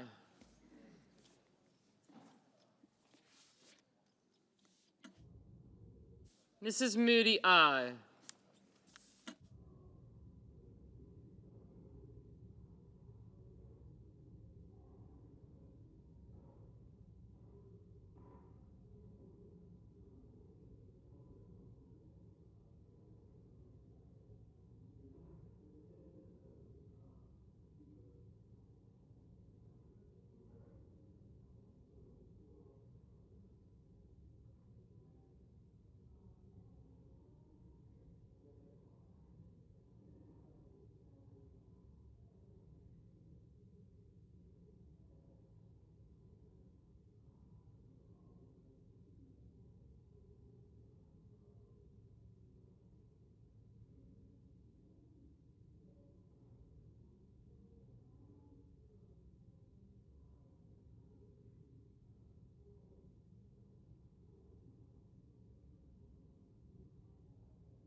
Mrs. Britt, aye. Mrs. Blackburn, aye.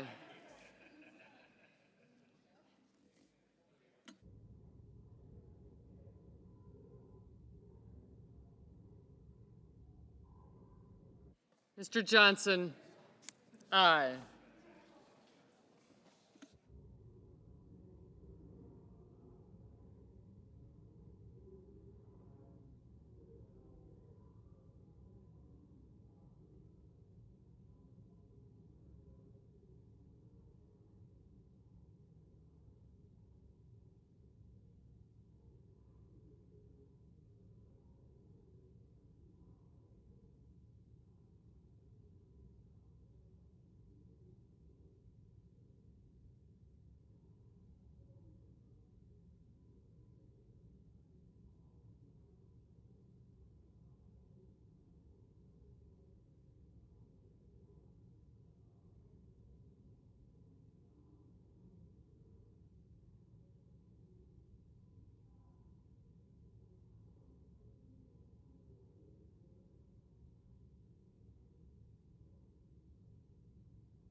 Mr. Kramer, aye.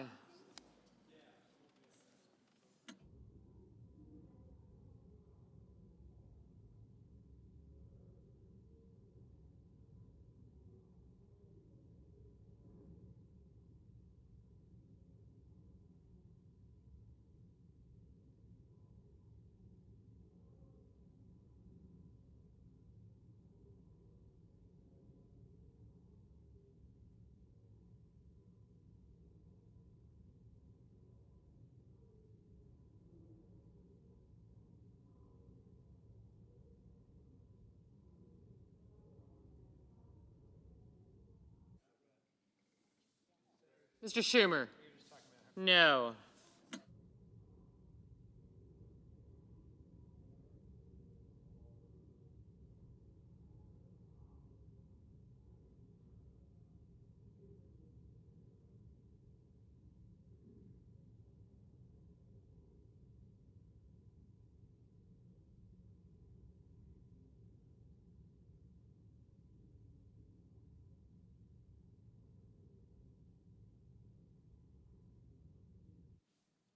Mr. Murphy, no.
Mr. Haggerty, aye.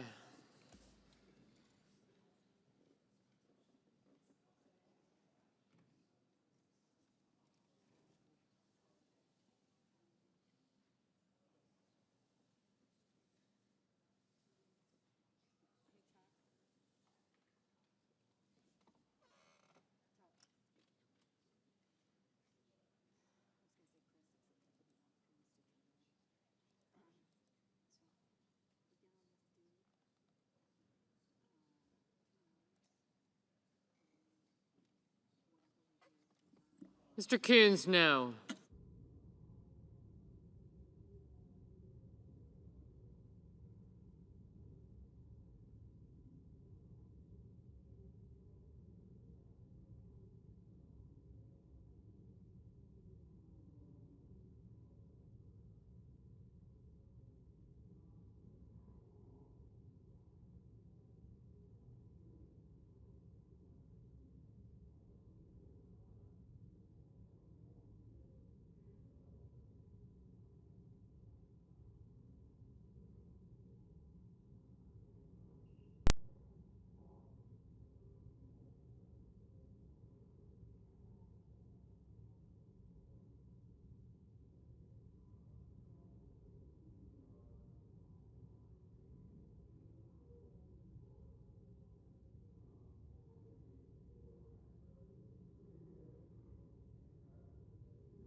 Mr. Justice, aye.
Mr. Tuberville, aye.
Mr. Risch, aye.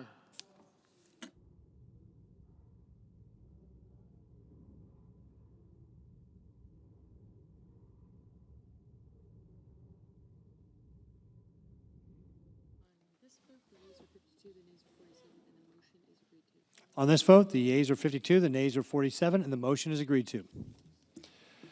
Cloture having been invoked, the Senate will proceed to executive session to consider the following nomination, which the clerk will report. Cloture Nomination, Department of Defense, Hung Cow of Virginia to be Undersecretary of the Navy. Okay. Now we got a 2-hour clock.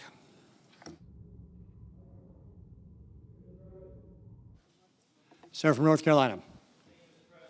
President, on Saturday, I was in Western North Carolina for the day because that marked the 1-year anniversary of the landfall of Helene, and in a place that a hurricane's never really been before, about 200 miles inland, and in the Smoky Mountain range.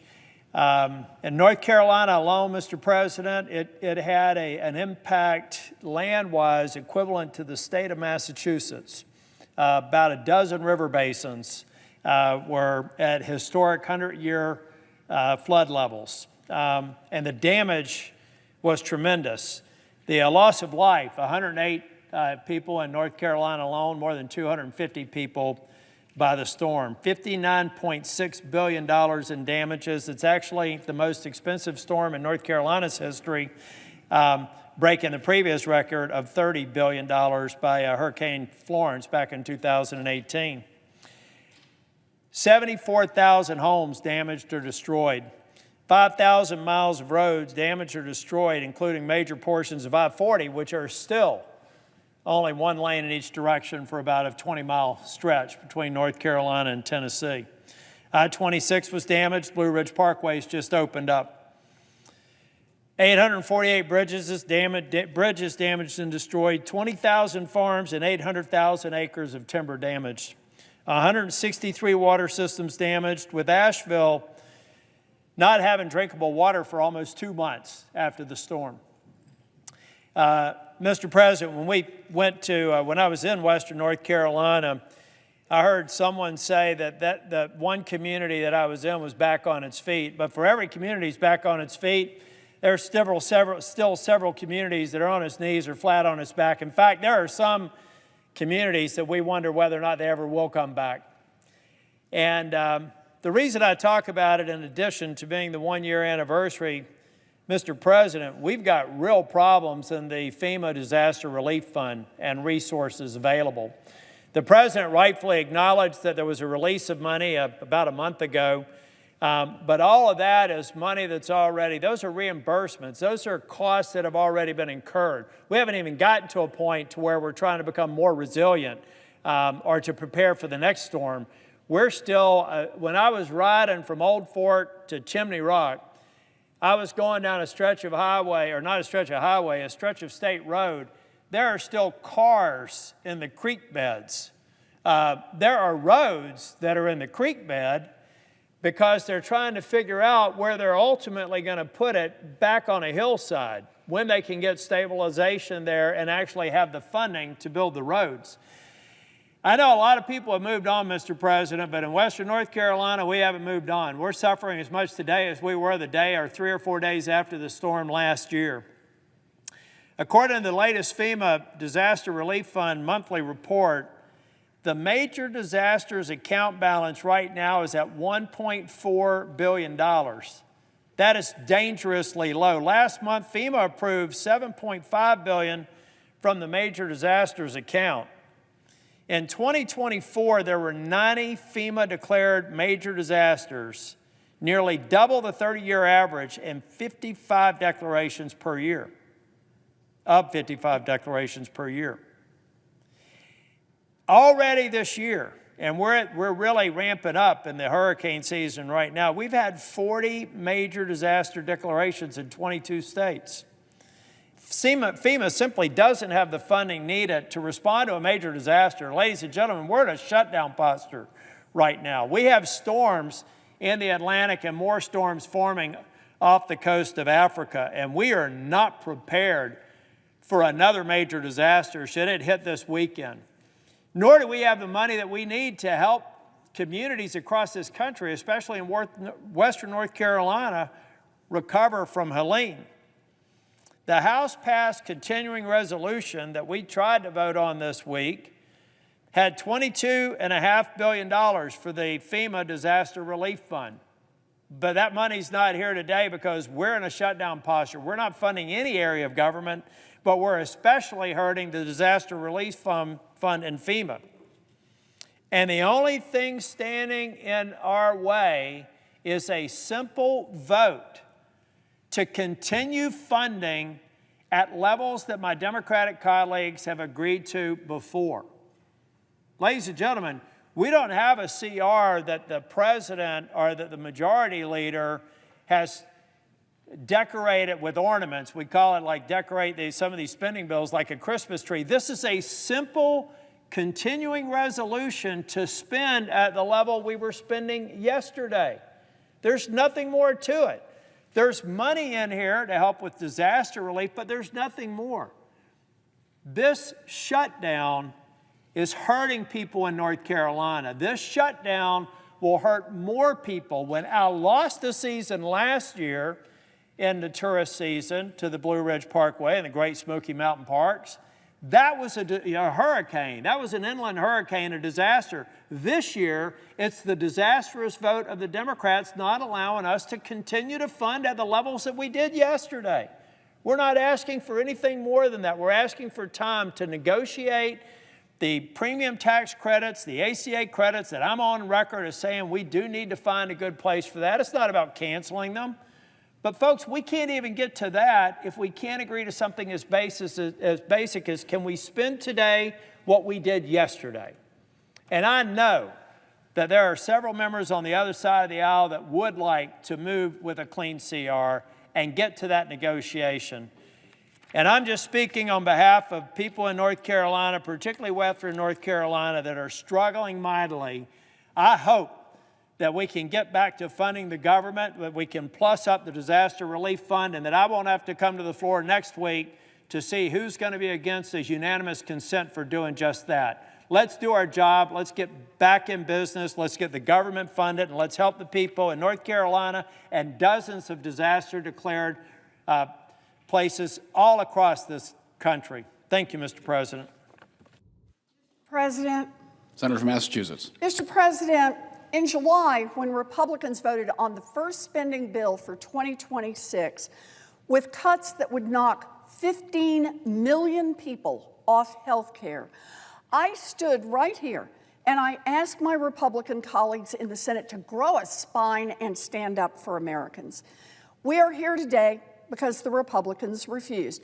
Instead, Republicans bowed down to Trump, and now people all across this country will suffer. Let's be clear.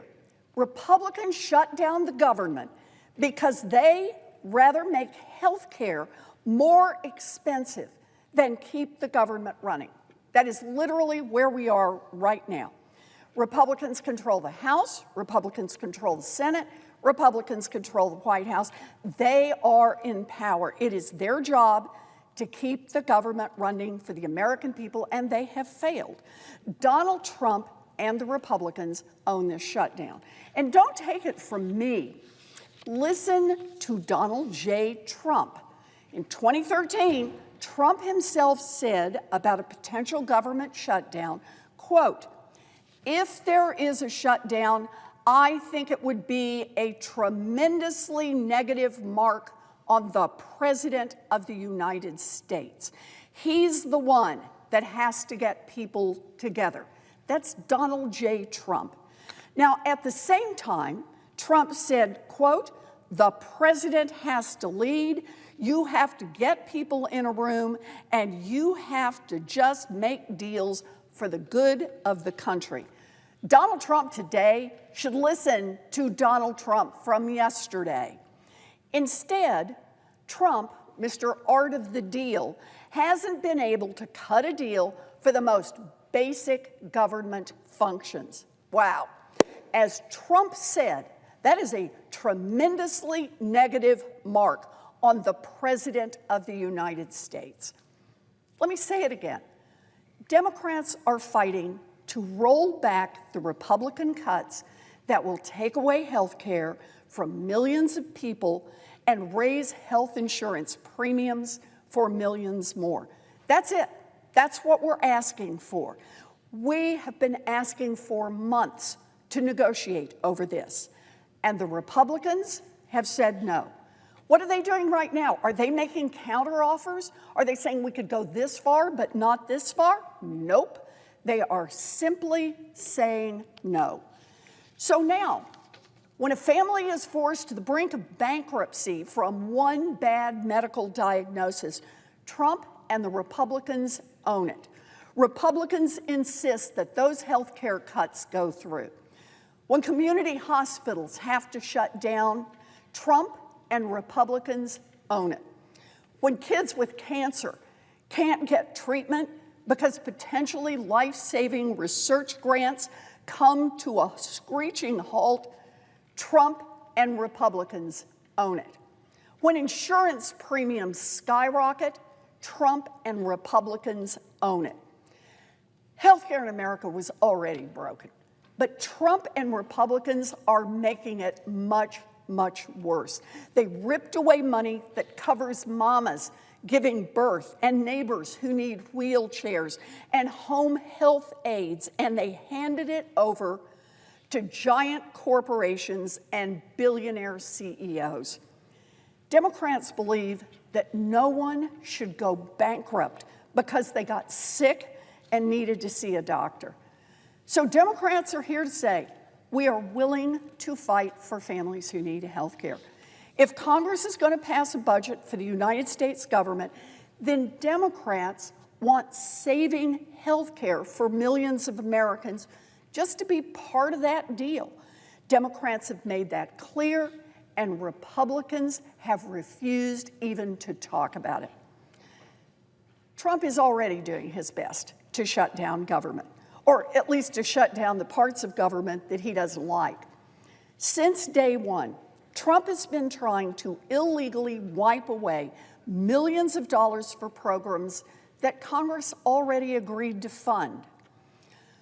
Trump and his buddy Elon Musk have fired tens of thousands of federal workers. Trump is declaring American cities as war zones and sending troops to invade communities. Trump is playing king time and time again, and Republicans in Congress are bowing down and letting him do it. While all of that is going on, Republicans in Congress want Democrats just to sign a blank check and hand it over to Trump and let him continue to shut down whatever he doesn't like and to destroy our democracy. They want us to agree to a budget knowing full well that Trump will then turn around tomorrow and delete this part or that part or whatever he doesn't like, just like he has already done. Why would we play along with that farce? Why would we throw our support behind a deal that any time, any day, Trump could just decide he doesn't feel like honoring it? And why would we do that without getting anything in return to help American families who are struggling with high costs, particularly the health care costs that Republicans are driving up? To do that would be a betrayal of the American people. Senate Democrats are holding the line for families. Senate Republicans decided they'd rather take orders from a wannabe king and shut down the entire government instead of helping out families who are getting squeezed on health care costs. It really is that simple. Make no mistake, this Trump shutdown will hurt people. Because of Republicans, children across this country could lose access to childcare through Head Start. Because of Republicans, the National Institutes of Health Clinical Center will now stop enrolling patients in clinical trials that could be their only shot at treatment.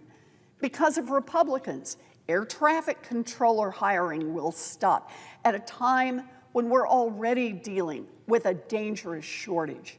Because of Republicans, park rangers and thousands of other civil servants won't get paid.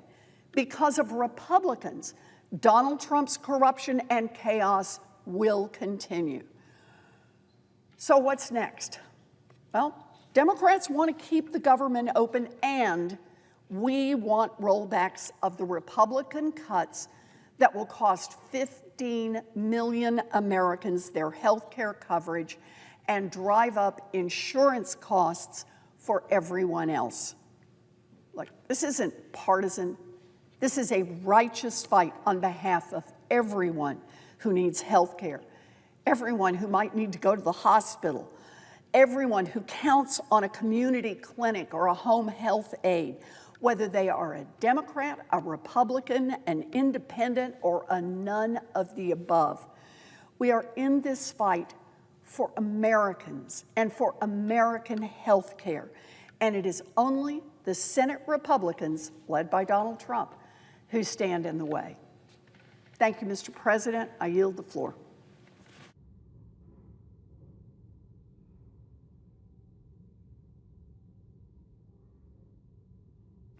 Mr. President. Senator of West Virginia.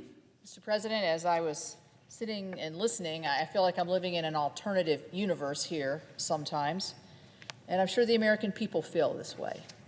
Are people being hurt today? You're daggone right they are.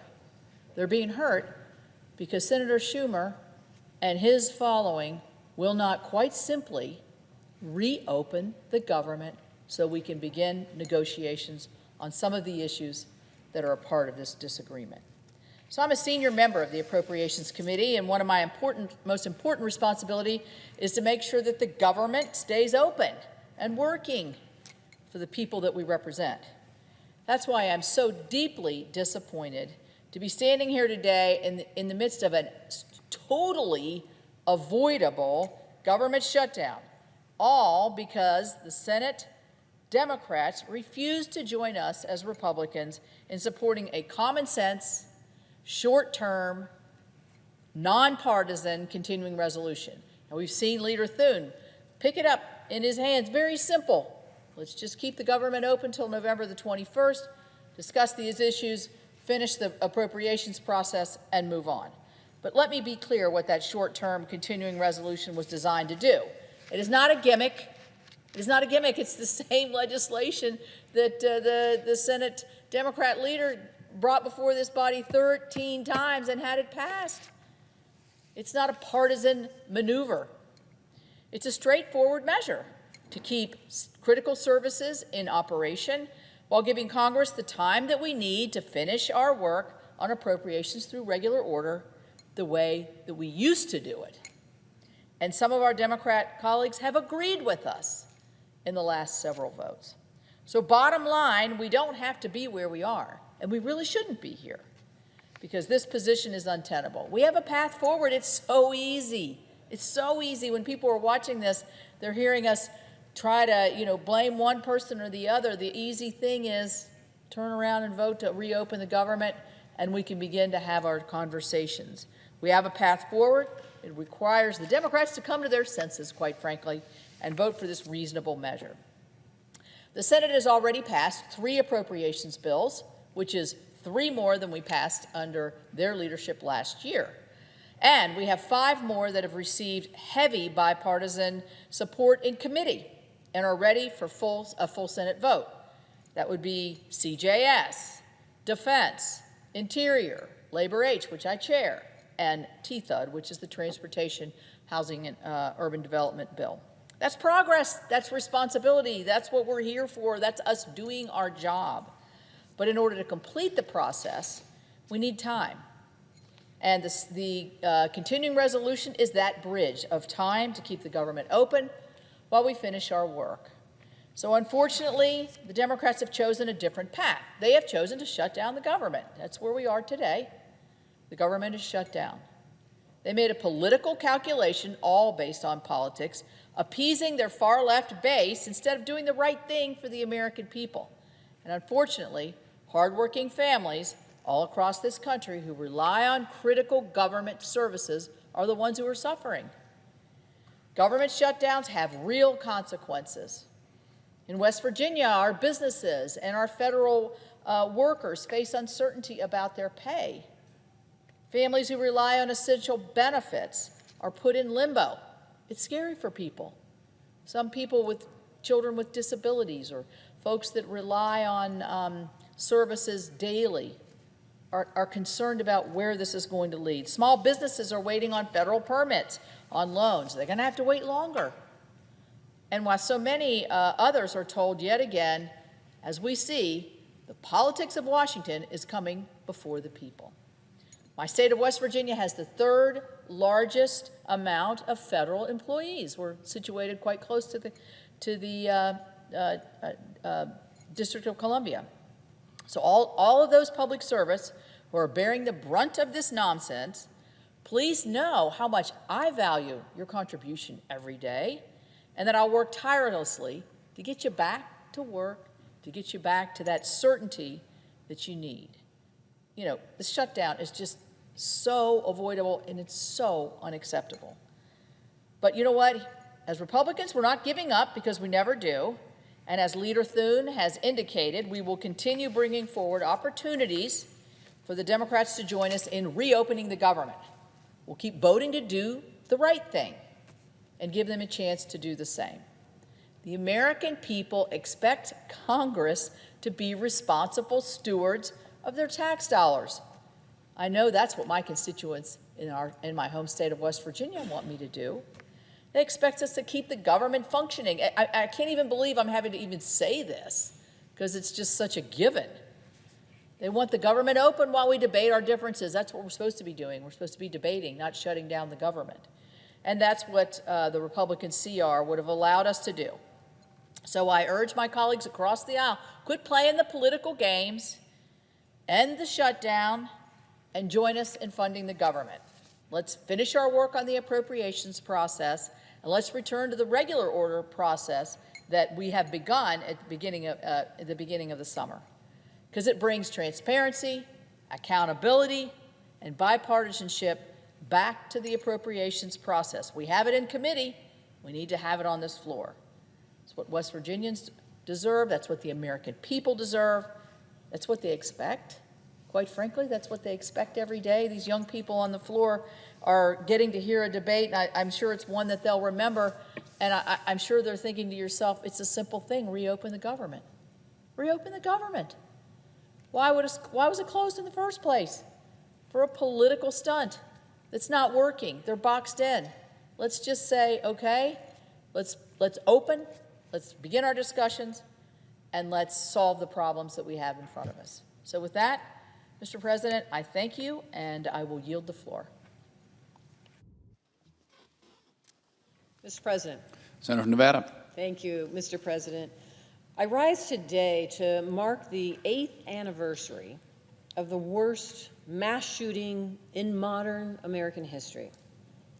And today, as I give this speech, far too many Americans across the country are reeling from the pain of shootings in their own communities. This country is seeing a horrifying increase in mass violence that doesn't just destroy the lives of the victims, it tears apart families. It leaves loved ones with an unfillable hole in their hearts, and it brings communities to the breaking point. I've seen it firsthand. 8 years ago today, a man gunned down 58 people at the Route 91 Harvest Music Festival in Las Vegas, Nevada. More than 800 people were wounded in that chaos, and 2 people later succumbed to their injuries. That day and those that followed were some of the toughest for all of us. Me personally, my niece was attending that festival, and I remember the overwhelming relief that I felt to learn that she was safe and okay. But I also remember spending time at the reunification center with the families of the missing festival attendees, praying with those families, crying with those families, watching them as they were hoping and praying that their loved ones would return to them. Some were lucky, but many were not. Our city, our entire state of Nevada, felt lost. But I will tell you, out of this horror came something miraculous. In the aftermath of 1 October, Nevadans came together to support each other. People came out in droves to give blood. There were lines around the block. They donated money, food, clothing, and they lent a helping hand to those who had lost so much. I will tell you, businesses, community organizations, and law enforcement did what they could to ease the burden of the families who had been impacted. And I worked across the aisle with my colleague, Republican Senator at the time, Dean Heller, to get financial relief for the victims. Our city united in the face of this tragedy, and we came out of it Vegas strong. I am forever touched by those incredible efforts to shine a light in the darkness. But even all that good cannot erase the scars left behind by this massacre. Its victims were innocent people who went to a music festival to enjoy themselves. It didn't matter what they did for work or what they believed or who they loved. They were actually gunned down indiscriminately. In the 8 years since that tragedy that shook my state to its core, we've sadly seen more violence erupting across the country. We've seen it in places of worship, in schools, and in grocery stores. As Americans, as members of Congress, we have to continue speaking out against it. Violence is never the answer. We cannot survive in a country where this is the norm. We have to do better in our rhetoric and our actions. For me, that means coming together to work on common sense solutions like finally banning bump stocks, passing comprehensive background checks to make sure that criminals can't exploit loopholes to buy deadly weapons, and delivering more support for, yes, mental health in this country. And it also means always remembering the victims of the Route 91 Harvest Festival massacre, grieving the lives they never got to live, and the families they never got to come home to or create, serves as a stark reminder of the horrors violence like this can cause. We owe it to them and to their loved ones to keep working together to end it. In the aftermath of this tragedy, Las Vegas has rebuilt. We have risen from the ashes stronger than ever. We will never forget the trauma inflicted on us that day. That pain must fuel us to work together toward a better future for our children, for our families, and for our country. Thank you, Mr. President. I yield the floor.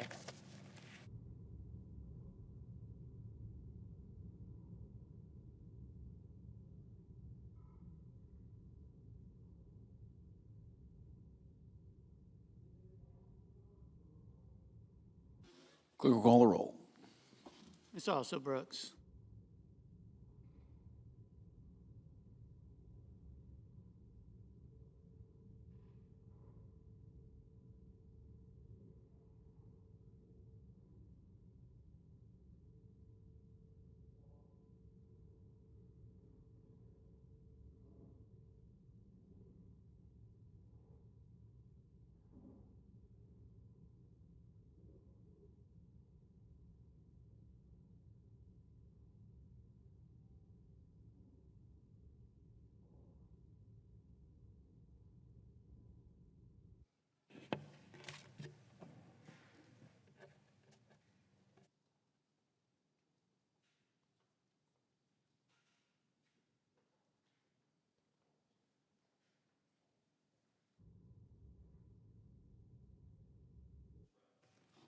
Senator from Kansas. I ask unanimous consent that the quorum call be lifted. Without objection. Mr. President, it's been a sad day, a set of sad days in my hometown in Kansas. And I rise today to mourn the loss and honor the sacrifice of Hayes Police Officer Sergeant Scott Heineman, who was shot and killed in the line of duty while responding to a domestic violence call. He passed away in the early morning hours of Sunday, September the 28th. My hometown of Hayes, population about 21,000, is a tight-knit community where people look out for their neighbors, they care for those in need, and they protect the vulnerable. Sergeant Hyman embodied the best of small-town Kansas values, living a life of integrity, devotion, and courage, despite the dangers he faced each and every day. He too called, from a young age, Hayes his home. He grew up there and he graduated from Thomas More Prep Marian High School, our hometown Catholic school. He attended the University of Kansas before returning home to the place he was raised. Sergeant Hyman began his service with the Hayes Police Department in 2016, and after 9 years with the department, his watch ended way too soon. He was an Eagle Scout and a member of Immaculate Heart of Mary Catholic Church. He was a son, a father, a husband, and was devoted to his wife, Beth, and a loving dad to his children, Patrick and Victoria. Our prayers are with his family and his parents, Bill and Teresa Hyman. It's such a difficult time. Every day, law enforcement officers risk their safety, putting their lives on the line to protect and serve both their neighbors and strangers. And Kansas is it's a home to so many brave men and women who've answered the call to serve, and too many have given their lives to fulfill this mission. In small towns across Kansas, law enforcement officers, as they are in Hayes, are well known by their communities. They are well loved by their communities. We know them. We see them in the grocery store, at the football games on Friday night, in church on Sunday. They're members of our community, and they're familiar faces. This courageous young man died with honor, protecting his community and the people he had sworn to serve.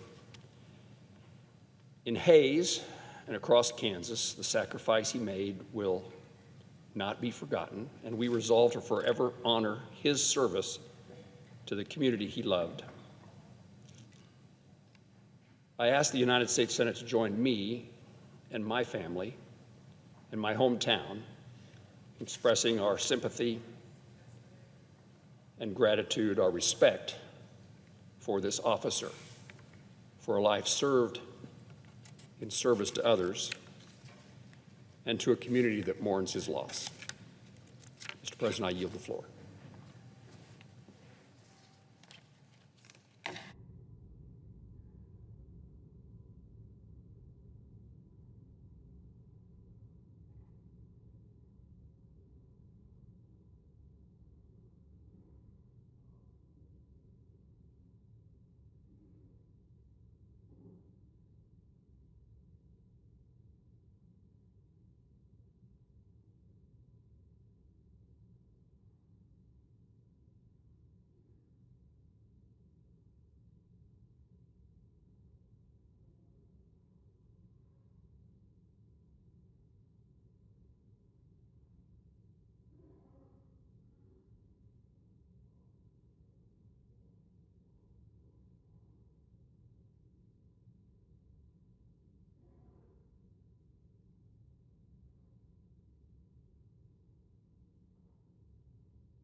Senator for Hawaii. Mr. President, preventing people from losing their health care should not be a partisan question, because outside of the four corners of this Capitol, it does not matter. Excuse me. Let's start.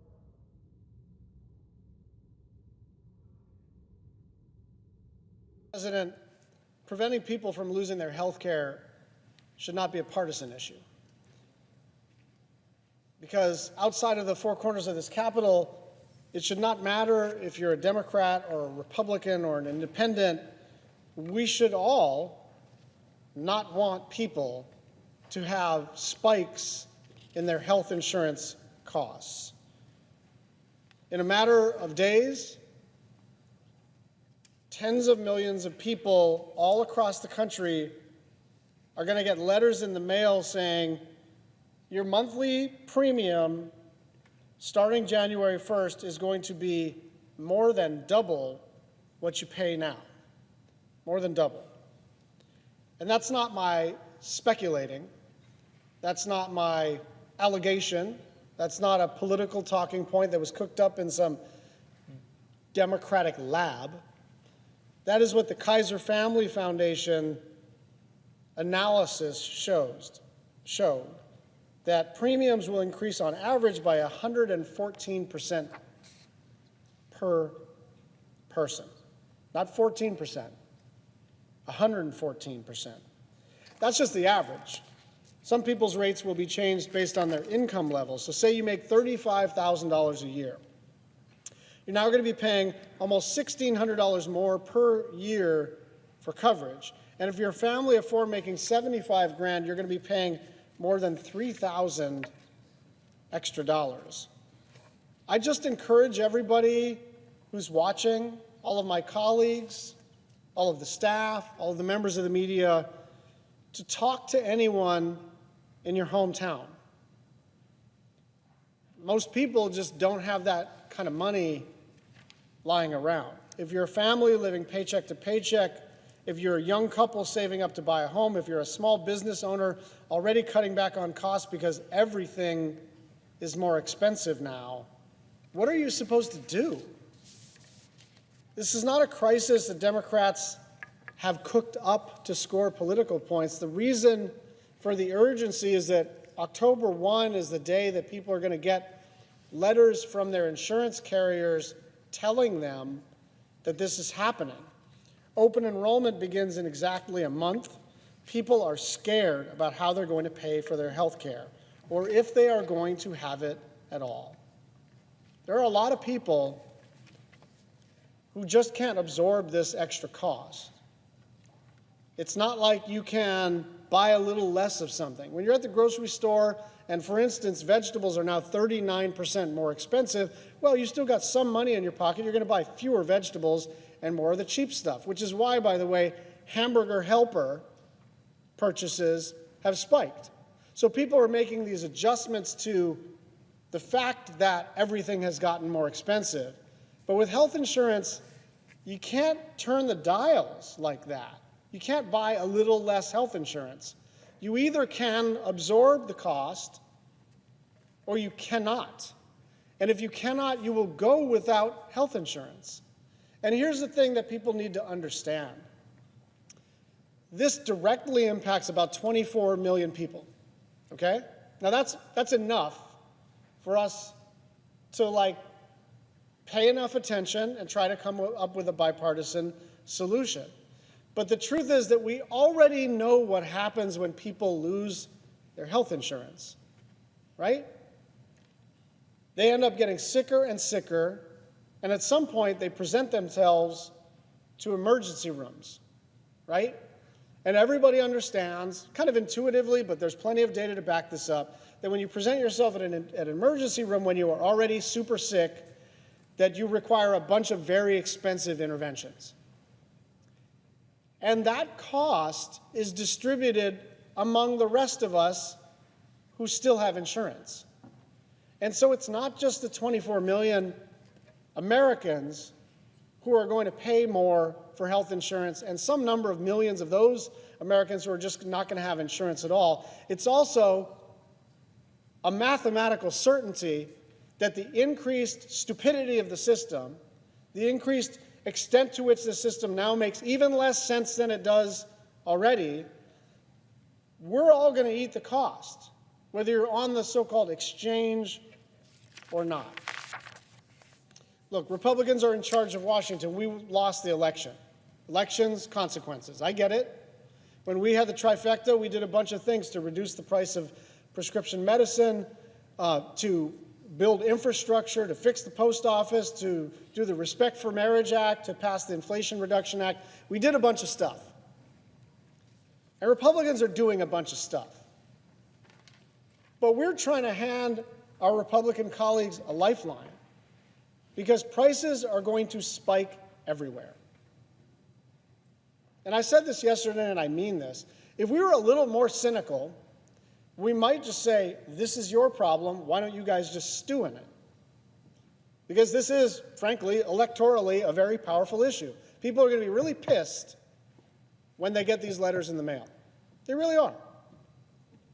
And so the super cynical, election-oriented thing for us to do would be simply to say, good luck with all that.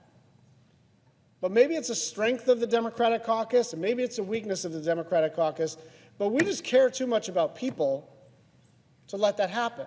And so we are simply asking, in the context of this shutdown, to jumpstart a negotiation about how to prevent a 114% increase in the cost of health care for 24 million Americans. And look, the cost of electricity is not just up, it's double the inflation rate. The cost of groceries is spiking. The cost of raw materials to build a house, spiking. The cost of basically anything you want to buy at a Walmart or a Costco or a Target or a Safeway or a Food Lion or wherever you go is spiking. And all of that is a consequence of both inflation and tariffs. But this thing is a public policy. This is intentional to spike these rates. And we're saying, are you guys sure you want to do this? And we're about to find out whether they are sure that they want to impose a doubling of insurance costs to 24 million Americans. I yield the floor.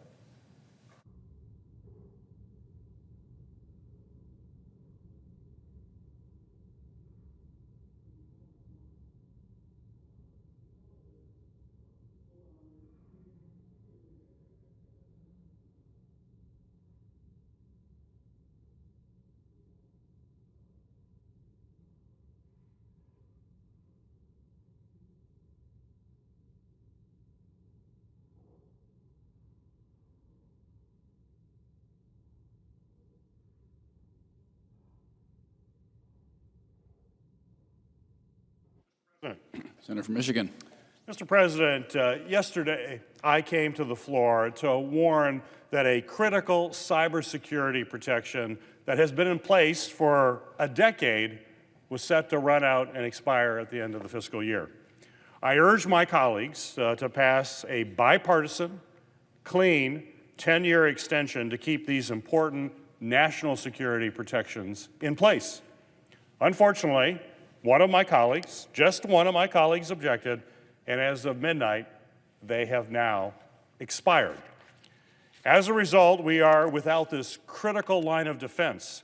Our economy, our infrastructure, and our government is exposed. It is now going to be a more challenging effort to protect businesses and critical infrastructure against cyber attacks. At a time, Mr. President, when you know that our adversary attacks continue to grow more aggressive and more sophisticated.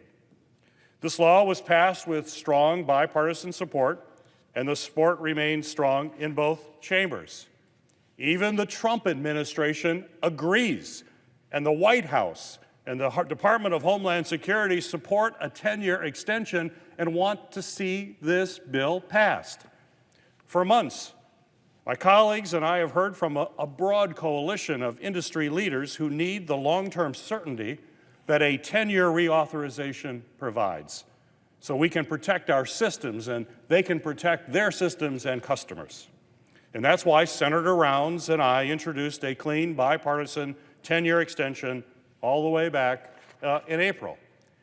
Every hour we delay is an open invitation to cyber criminals and hostile actors to attack our economy and our critical infrastructure.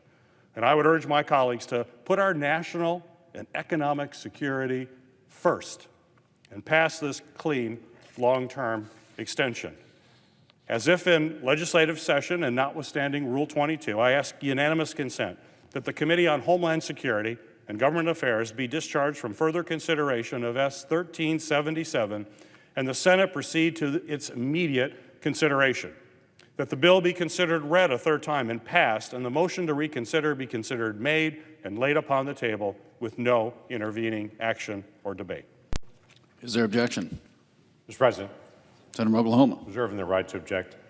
As Mr. President, as you know, the CISA reauthorization is also included in the clean CR that we're also trying to be able to pass with this continuing resolution. On behalf of Chairman Paul, he has asked me to be able to come and object. So I object. Heard. Senator from Michigan. Mr. President, the CR has not passed. We are now vulnerable right now. As my colleague from Oklahoma knows, we are now vulnerable. I do not know when that continuing resolution will pass. Every day that goes by, we are susceptible to a cyber attack. Who is going to answer for that when it occurs? Because we did not act here. And we also know that even if the CR were to pass, it's a couple months. We need to have long-term certainty. That's what we've been hearing from all of the folks in the cybersecurity industry. It's why the Trump administration is saying we need to pass a 10-year extension and we need to do it now. It's why members in the House, both Democrats and Republicans, overwhelming support there. There's overwhelming support in this chamber right now. I assume if we had a vote today, it would be overwhelmingly passed. Why do we risk the security of our country from cyber attacks? Why don't we pass common sense legislation? That's what the Senate should do. I know we have issues that we debate all the time, but when there's overwhelming support and the threats to our country are imminent, we should act. And when we don't act, we fail the American people. Senator from Oklahoma. I know of no other further debate on the question. Is there further debate? If not, the question occurs on the nomination. Is there a sufficient second? There appears to be. Clerk, call the roll. Ms. Alsobrooks, Ms. Baldwin, Mr. Banks, Mr. Barrasso, Mr. Bennett, Mrs. Blackburn, Mr. Blumenthal, Ms. Blunt-Rochester, Mr. Booker, Mr. Bozeman, Mrs. Britt, Mr. Budd, Ms. Cantwell, Mrs. Capito, Mr. Cassidy, Ms. Collins, Mr. Coons, Mr. Cornyn, Ms. Cortez Masto, Mr. Cotton, Mr. Kramer, Mr. Crapo, Mr. Cruz, Mr. Curtis, Mr. Daines, Ms. Duckworth, Mr. Durbin, Ms. Ernst, Mr. Fetterman, Mrs. Fisher, Mr. Gallego, Mrs. Gillibrand, Mr. Graham, Mr. Grassley, Mr. Haggerty, Ms. Hassan, Mr. Hawley, Mr. Heinrich, Mr. Hickenlooper, Ms. Hirono, Mr. Hoven, Mr. Husted, Mrs. Hyde-Smith, Mr. Johnson, Mr. Justice, Mr. Kane, Mr. Kelly, Mr. Kennedy, Mr. Kim, Mr. King, Ms. Klobuchar, Mr. Langford.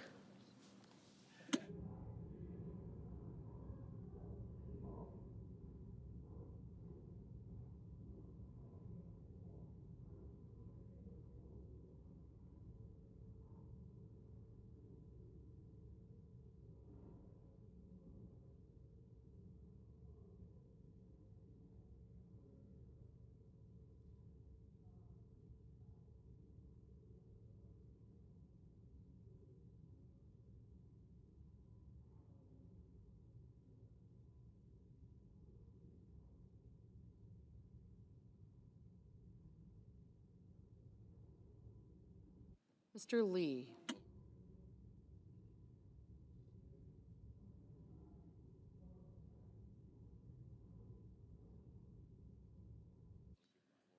Mr. Lujan.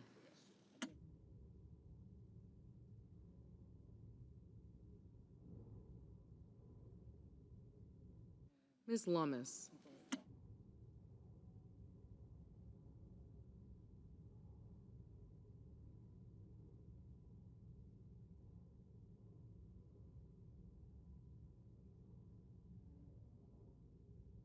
Mr. Markey.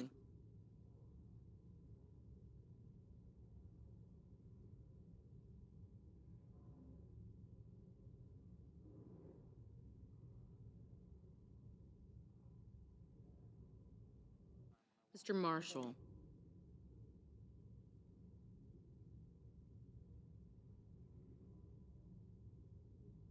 Mr. McConnell.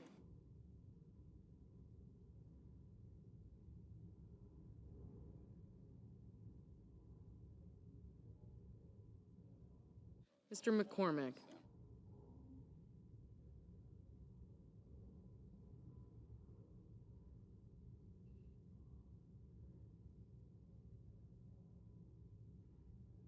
Mr. Merkley.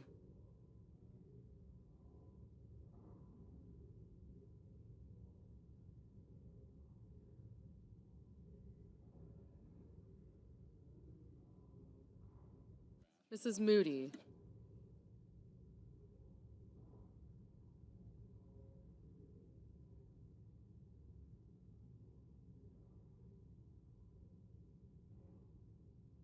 Mr. Moran.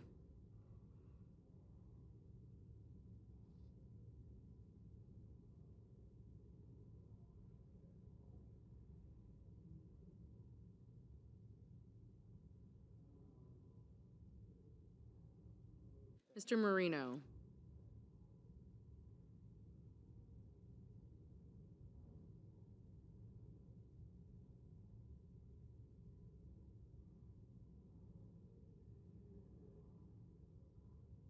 Mr. Mullen.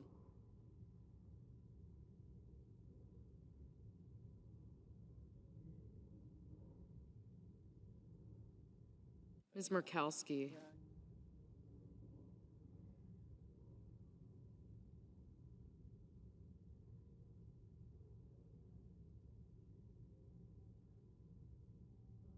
Mr. Murphy.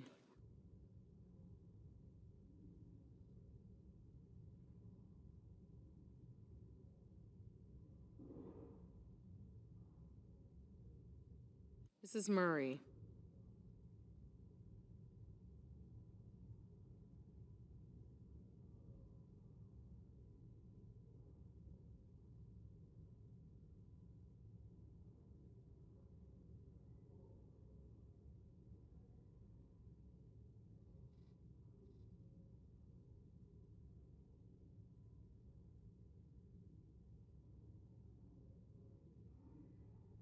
Mr. Ossoff.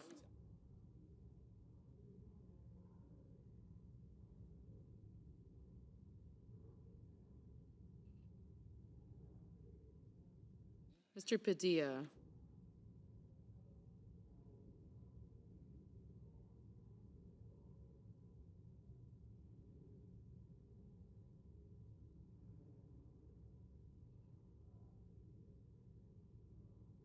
Mr. Paul.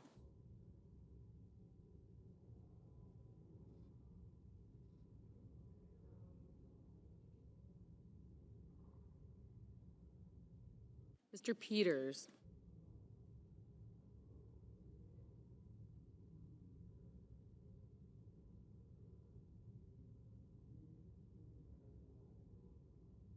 Mr. Reed.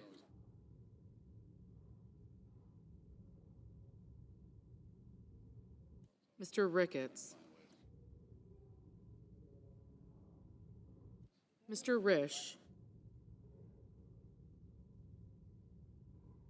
Ms. Rosen. Mr. Rounds.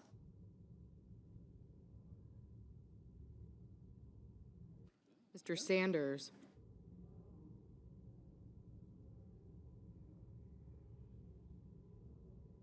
Mr. Schatz.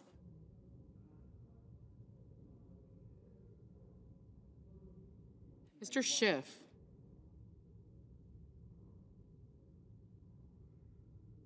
Mr. Schmidt.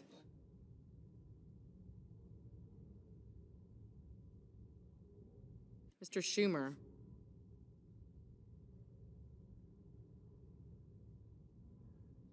Mr. Scott of Florida.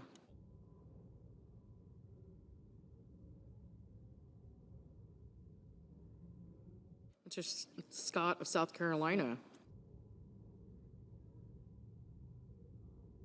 Mrs. Shaheen.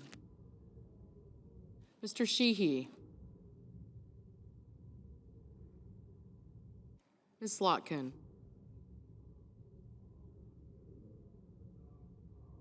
Ms. Smith. Mr. Sullivan.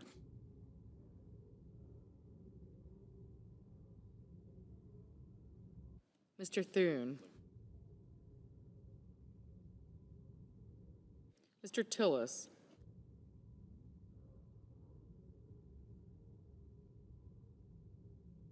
Mr. Tuberville.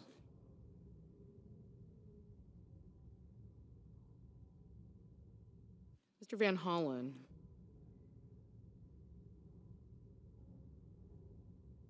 Mr. Warner. Mr. Warnock. Ms. Warren. Mr. Welch. Mr. Whitehouse. Mr. Wicker. Mr. Wyden. Mr. Young.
Senators voting in the affirmative: Blackburn, Bozeman, Capito, Cassidy, Collins, Cornyn, Crapo, Curtis, Daines, Graham, Hoven, Husted, Hyde-Smith, Langford, Lummis, Moody, Marino, Paul, Ricketts, Risch, Sheehy, Tillis, Tuberville, and Wicker.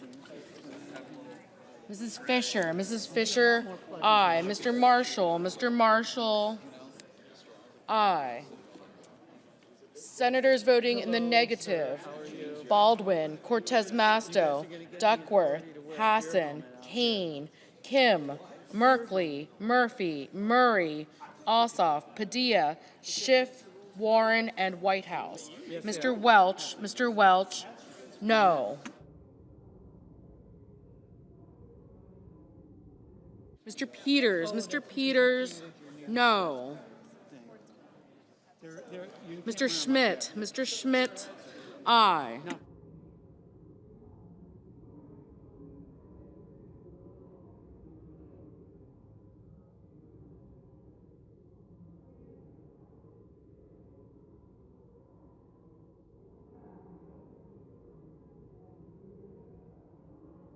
Mr. Lujan, no.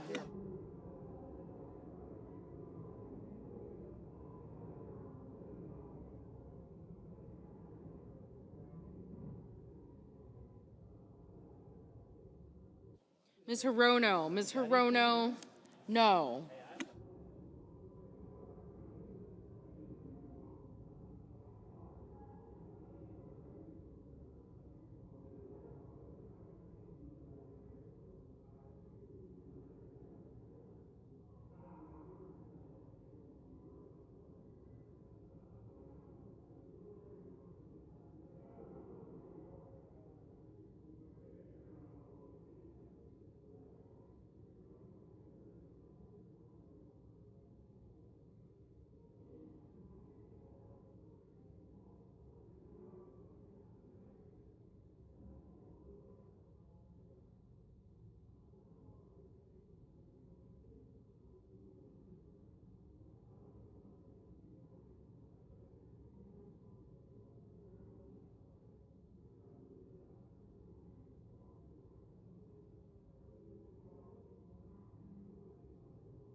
Mr. Grassley,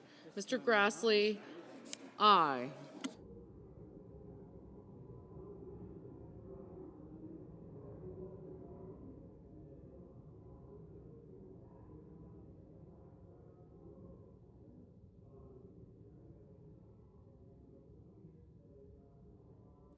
Mrs. Britt, aye.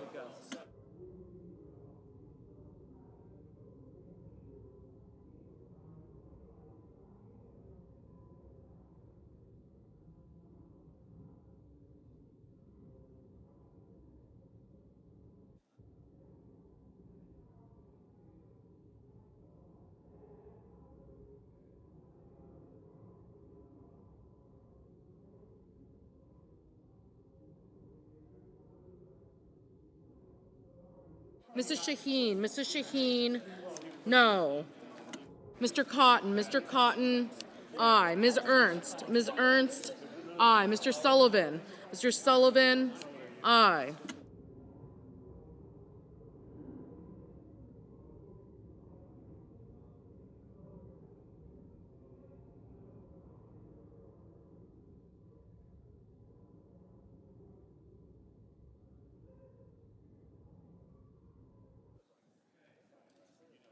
Mr. Young, aye. Mr. Kramer, aye.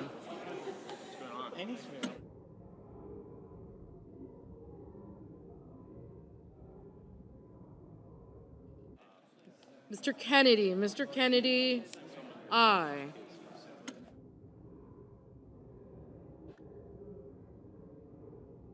Mr. Scott of South Carolina, aye.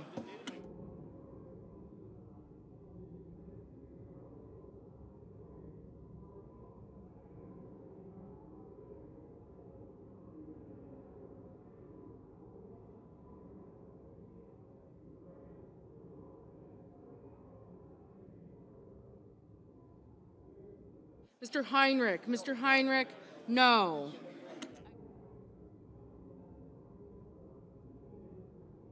Mr. Fetterman, no. Mr. Barrasso, aye.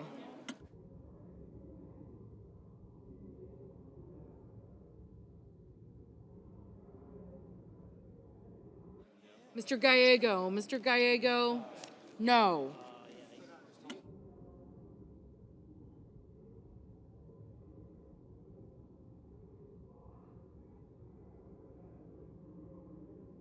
Mr. Durbin, no.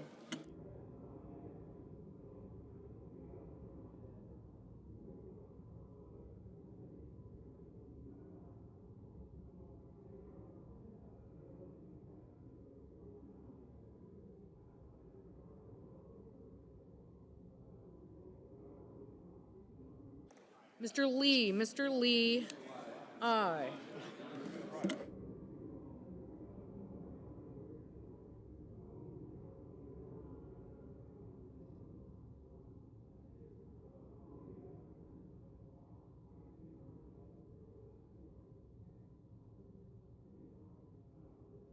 Mr. Wyden, no.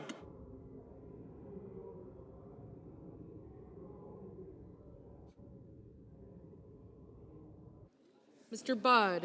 Budd, aye.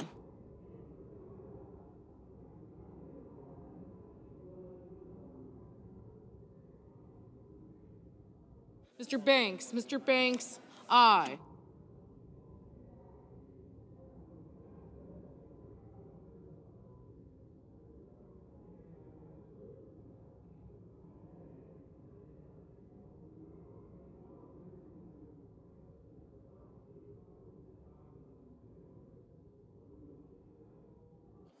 Ms. Cantwell, no.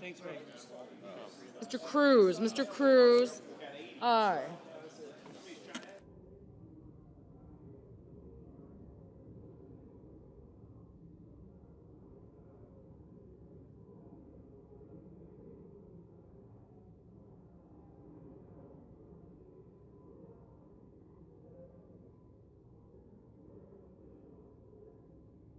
Mr. Van Hollen, no. Ms. Also Brooks, no. Mr. Warnock, no. Mr. Mullen, aye. Mr.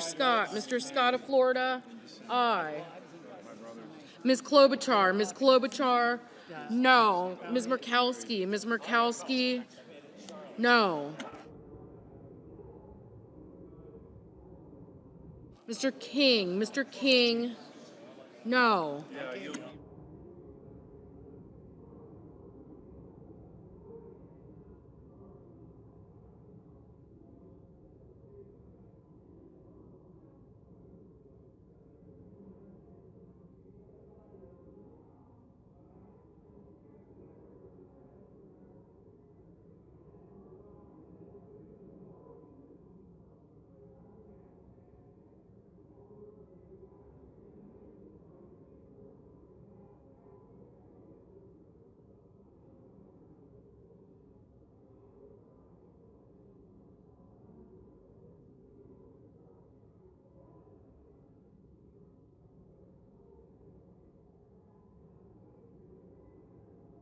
Mr. McCormick, aye.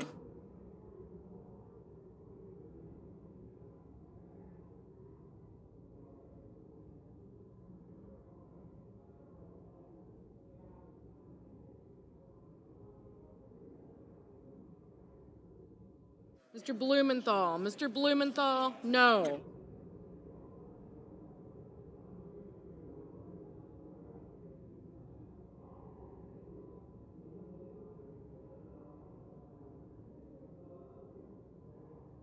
Mr. Rounds, aye.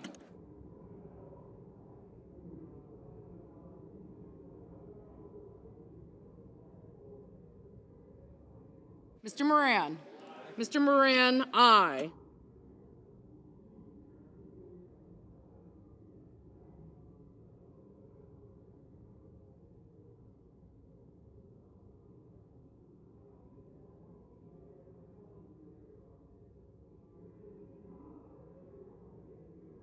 Mr. Johnson. Mr. Johnson, aye.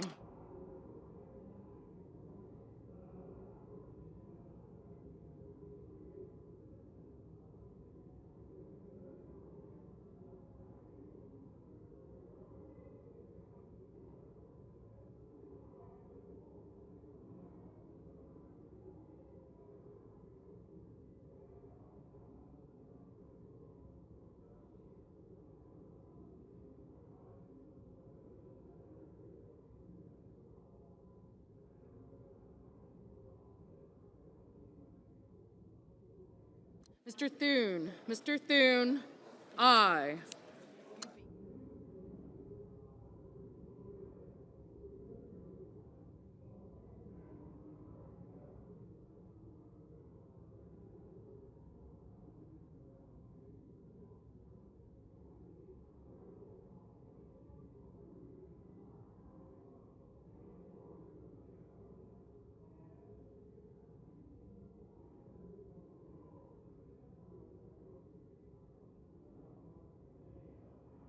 Ms. Smith. Ms. Smith, no. Mr. Reed.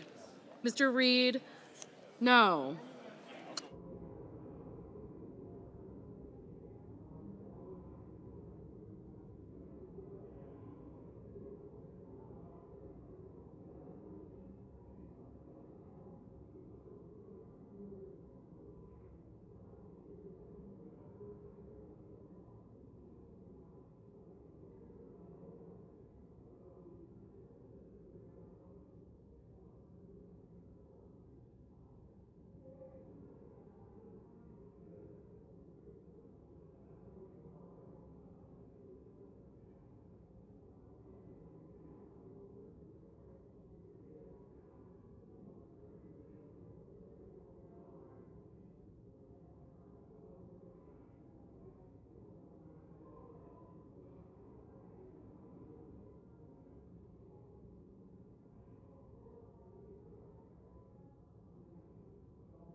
Mr. Hickenlooper. Mr. Hickenlooper, no.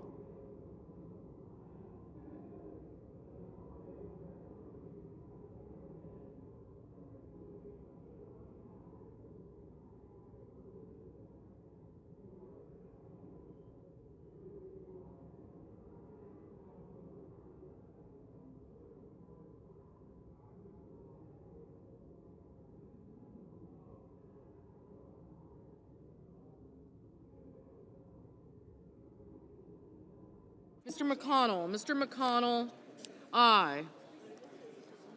Ms. Blunt Rochester. Ms. Blunt Rochester, no. Mr. Markey. Mr. Markey, no.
Ms. Slotkin, no.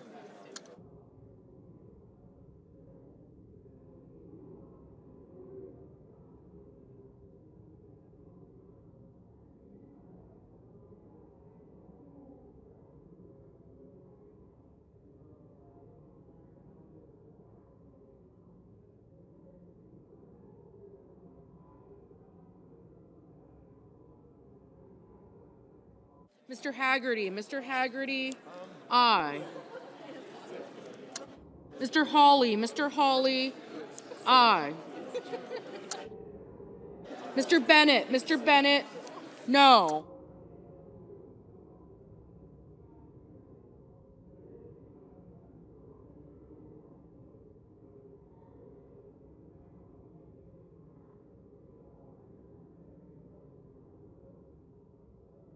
Mr. Justice, aye.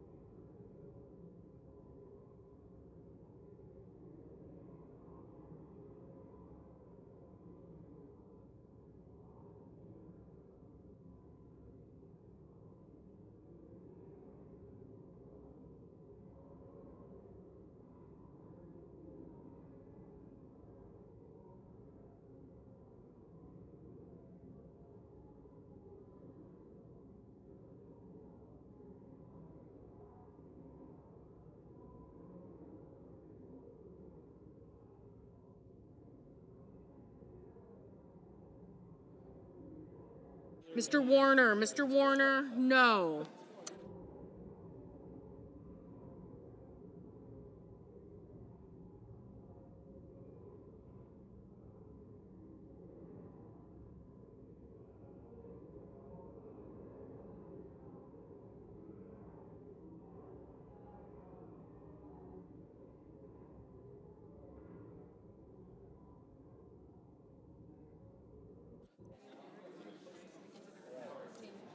Mr. Kelly, no. Ms. Rosen, no.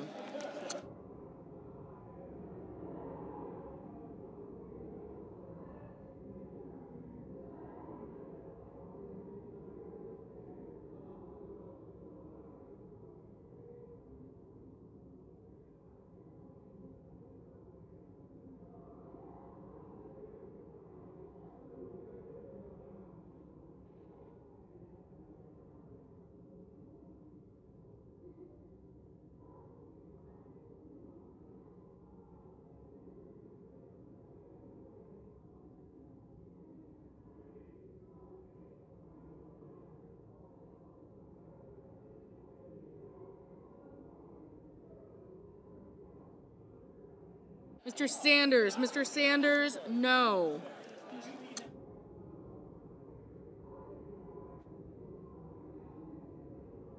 Mr. Booker, no. No, but then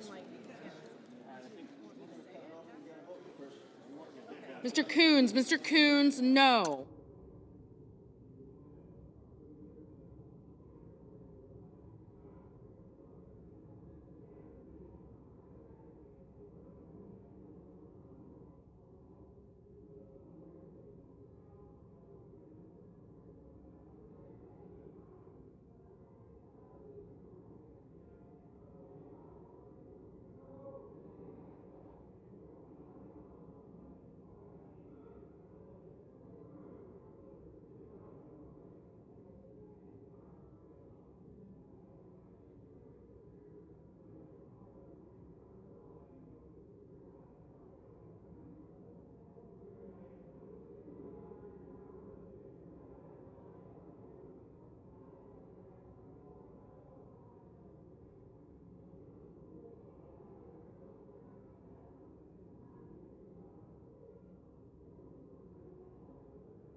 On this vote, the yeas are 52, the nays are 45. The nomination is agreed to.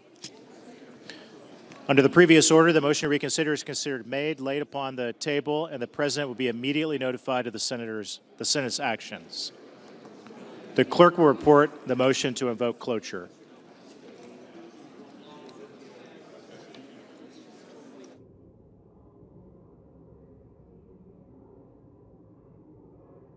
Cloture motion, we the undersigned senators, in accordance with the provisions of Rule 22 of the Standing Rules of the Senate, do hereby move to bring to a close debate on Executive Calendar Number 2, SRES 412, an executive resolution authorizing the en bloc consideration and executive session of certain nominations on the executive calendar, signed by 17 senators.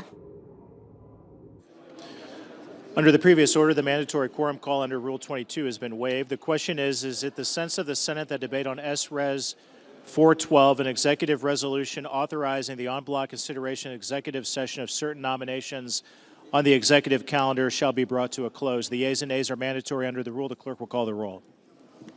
Ms. Alsobrooks, Ms. Baldwin, Mr. Banks, Mr. Barrasso. Okay, got you guys. Thank you. Thank you. Collins. Yep, got. Young eye. McCormick. Thank you. Thank you. Cotton, aye. Thank you.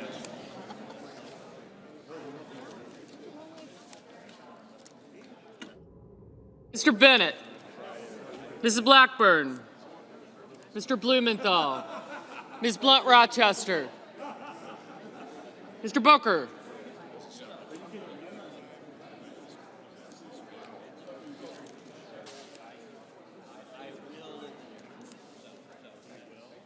Mr. Bozeman, Mrs. Britt, Mr. Budd, Ms. Cantwell, Hirono,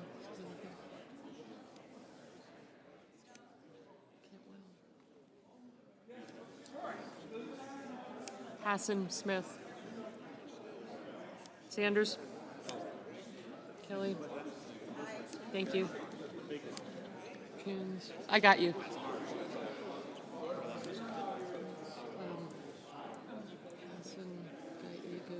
Ms. Alsobrooks, thank you. I got you. I got you. Gallego, I got you. Thank you. Kennedy.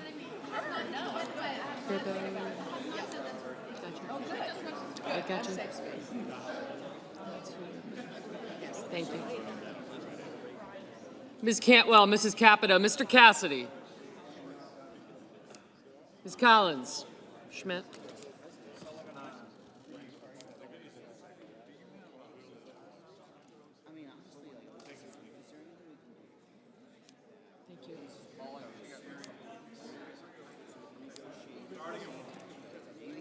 Mr. Coons.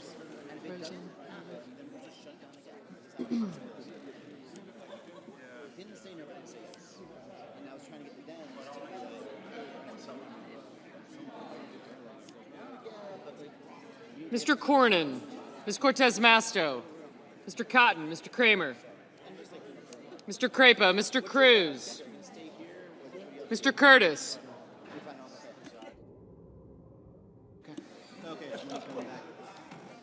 Thank you. Mr. Daines, Ms. Duckworth. Mr. Durbin. Ms. Ertz. Mr. Fetterman, Mrs. Fisher, Mr. Gallego, Mrs. Gillibrand, Mr. Graham, Mr. Grassley, Mr. Haggerty, Ms. Hassan, Mr. Hawley, Mr. Heinrich, Mr. Hickenlooper, Ms. Hirono, Mr. Hoven, Mr. Husted. Thanks. Mrs. Hyde-Smith, Mr. Johnson, Mr. Justice, Mr. Kane, Mr. Kelly. We did not get Kane's. Mr. Kennedy, Mr. Kim, Mr. King, Ms. Klobuchar, Mr. Langford, Mr. Lee, Mr. Lujan, Ms. Lummis, Mr. Markey, Mr. Marshall, Mr. McConnell, Mr. McCormick, Mr. Merkley, Mrs. Moody, Mr. Moran, Mr. Marino, Mr. Mullen, Ms. Murkowski, Mr. Murphy, Mrs. Murray, Mr. Ossoff, Mr. Padilla, Mr. Paul, Mr. Peters, Mr. Reed, Mr. Ricketts, Mr. Risch, Ms. Rosen, Mr. Rounds, Mr. Sanders, Mr. Schatz, Mr. Schiff, Mr. Schmidt, Mr. Schumer, Mr. Scott of Florida, Mr. Scott of South Carolina. Thank you. I did. Thank you. You too.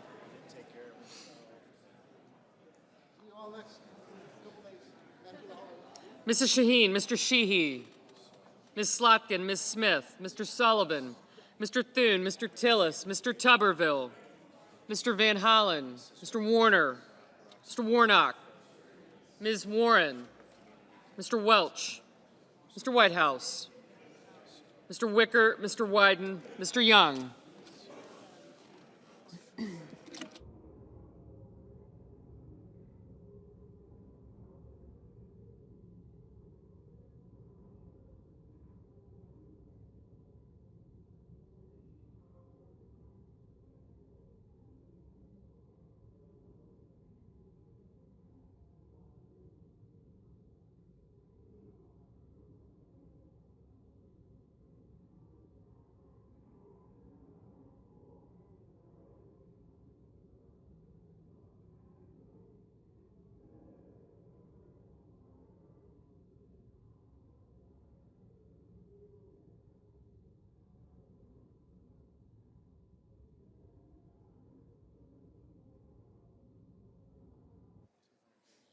Senators voting in the affirmative: Banks, Barrasso, Bozeman, Britt, Budd, Capito, Collins, Cornyn, Cotton, Kramer, Cruz, Daines, Fisher, Graham, Hawley, Hoven, Hyde-Smith, Johnson, Justice, Kennedy, Lankford, Lummis, McConnell, McCormick, Moody, Moran, Marino, Mullen, Murkowski, Rounds, Schmidt, Scott of Florida, Scott of South Carolina, Sullivan, Thune, Tillis, Tuberville, Wicker, and Young.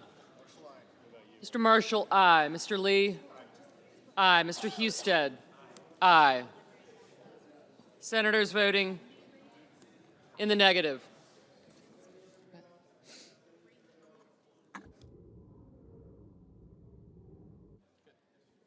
Senators voting in the negative: also Brooks, Blumenthal, Blunt Rochester, Booker, Cantwell, Coons, Cortez Masto, Fetterman, Gallego, Gillibrand, Hassan, Heinrich, Hickenlooper, Hirono, Kelly, King, Klobuchar, Lujan, Murray, Ossoff, Peters, Rosen, Sanders, Schatz, Shaheen, Slotkin, Smith, and Wyden.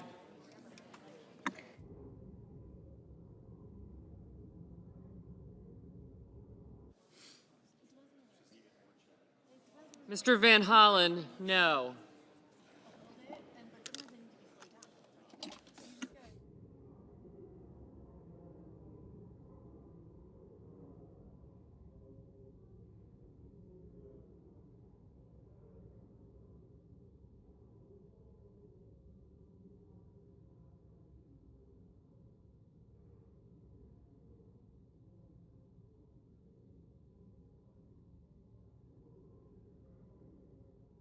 Mr. Reed, no. Mr. Durbin, no.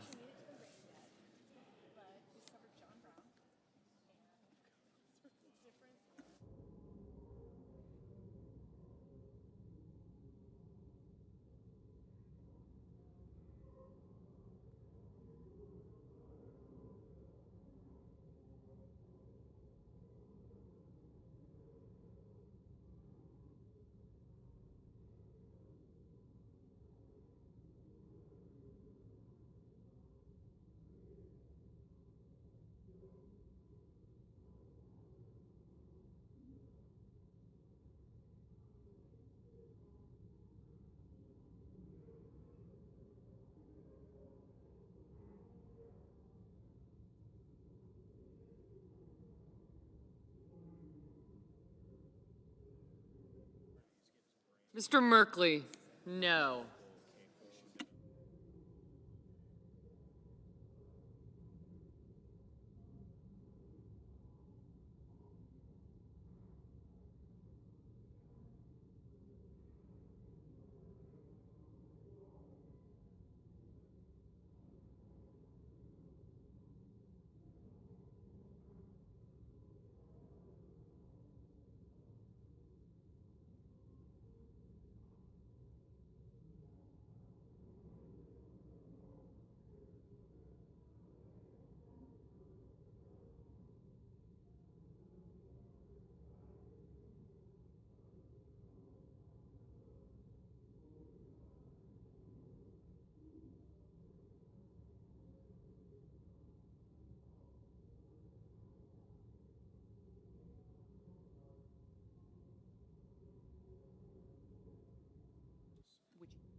Mr. Murphy, no. Mr. Warnock, no. Mr. Welch, no.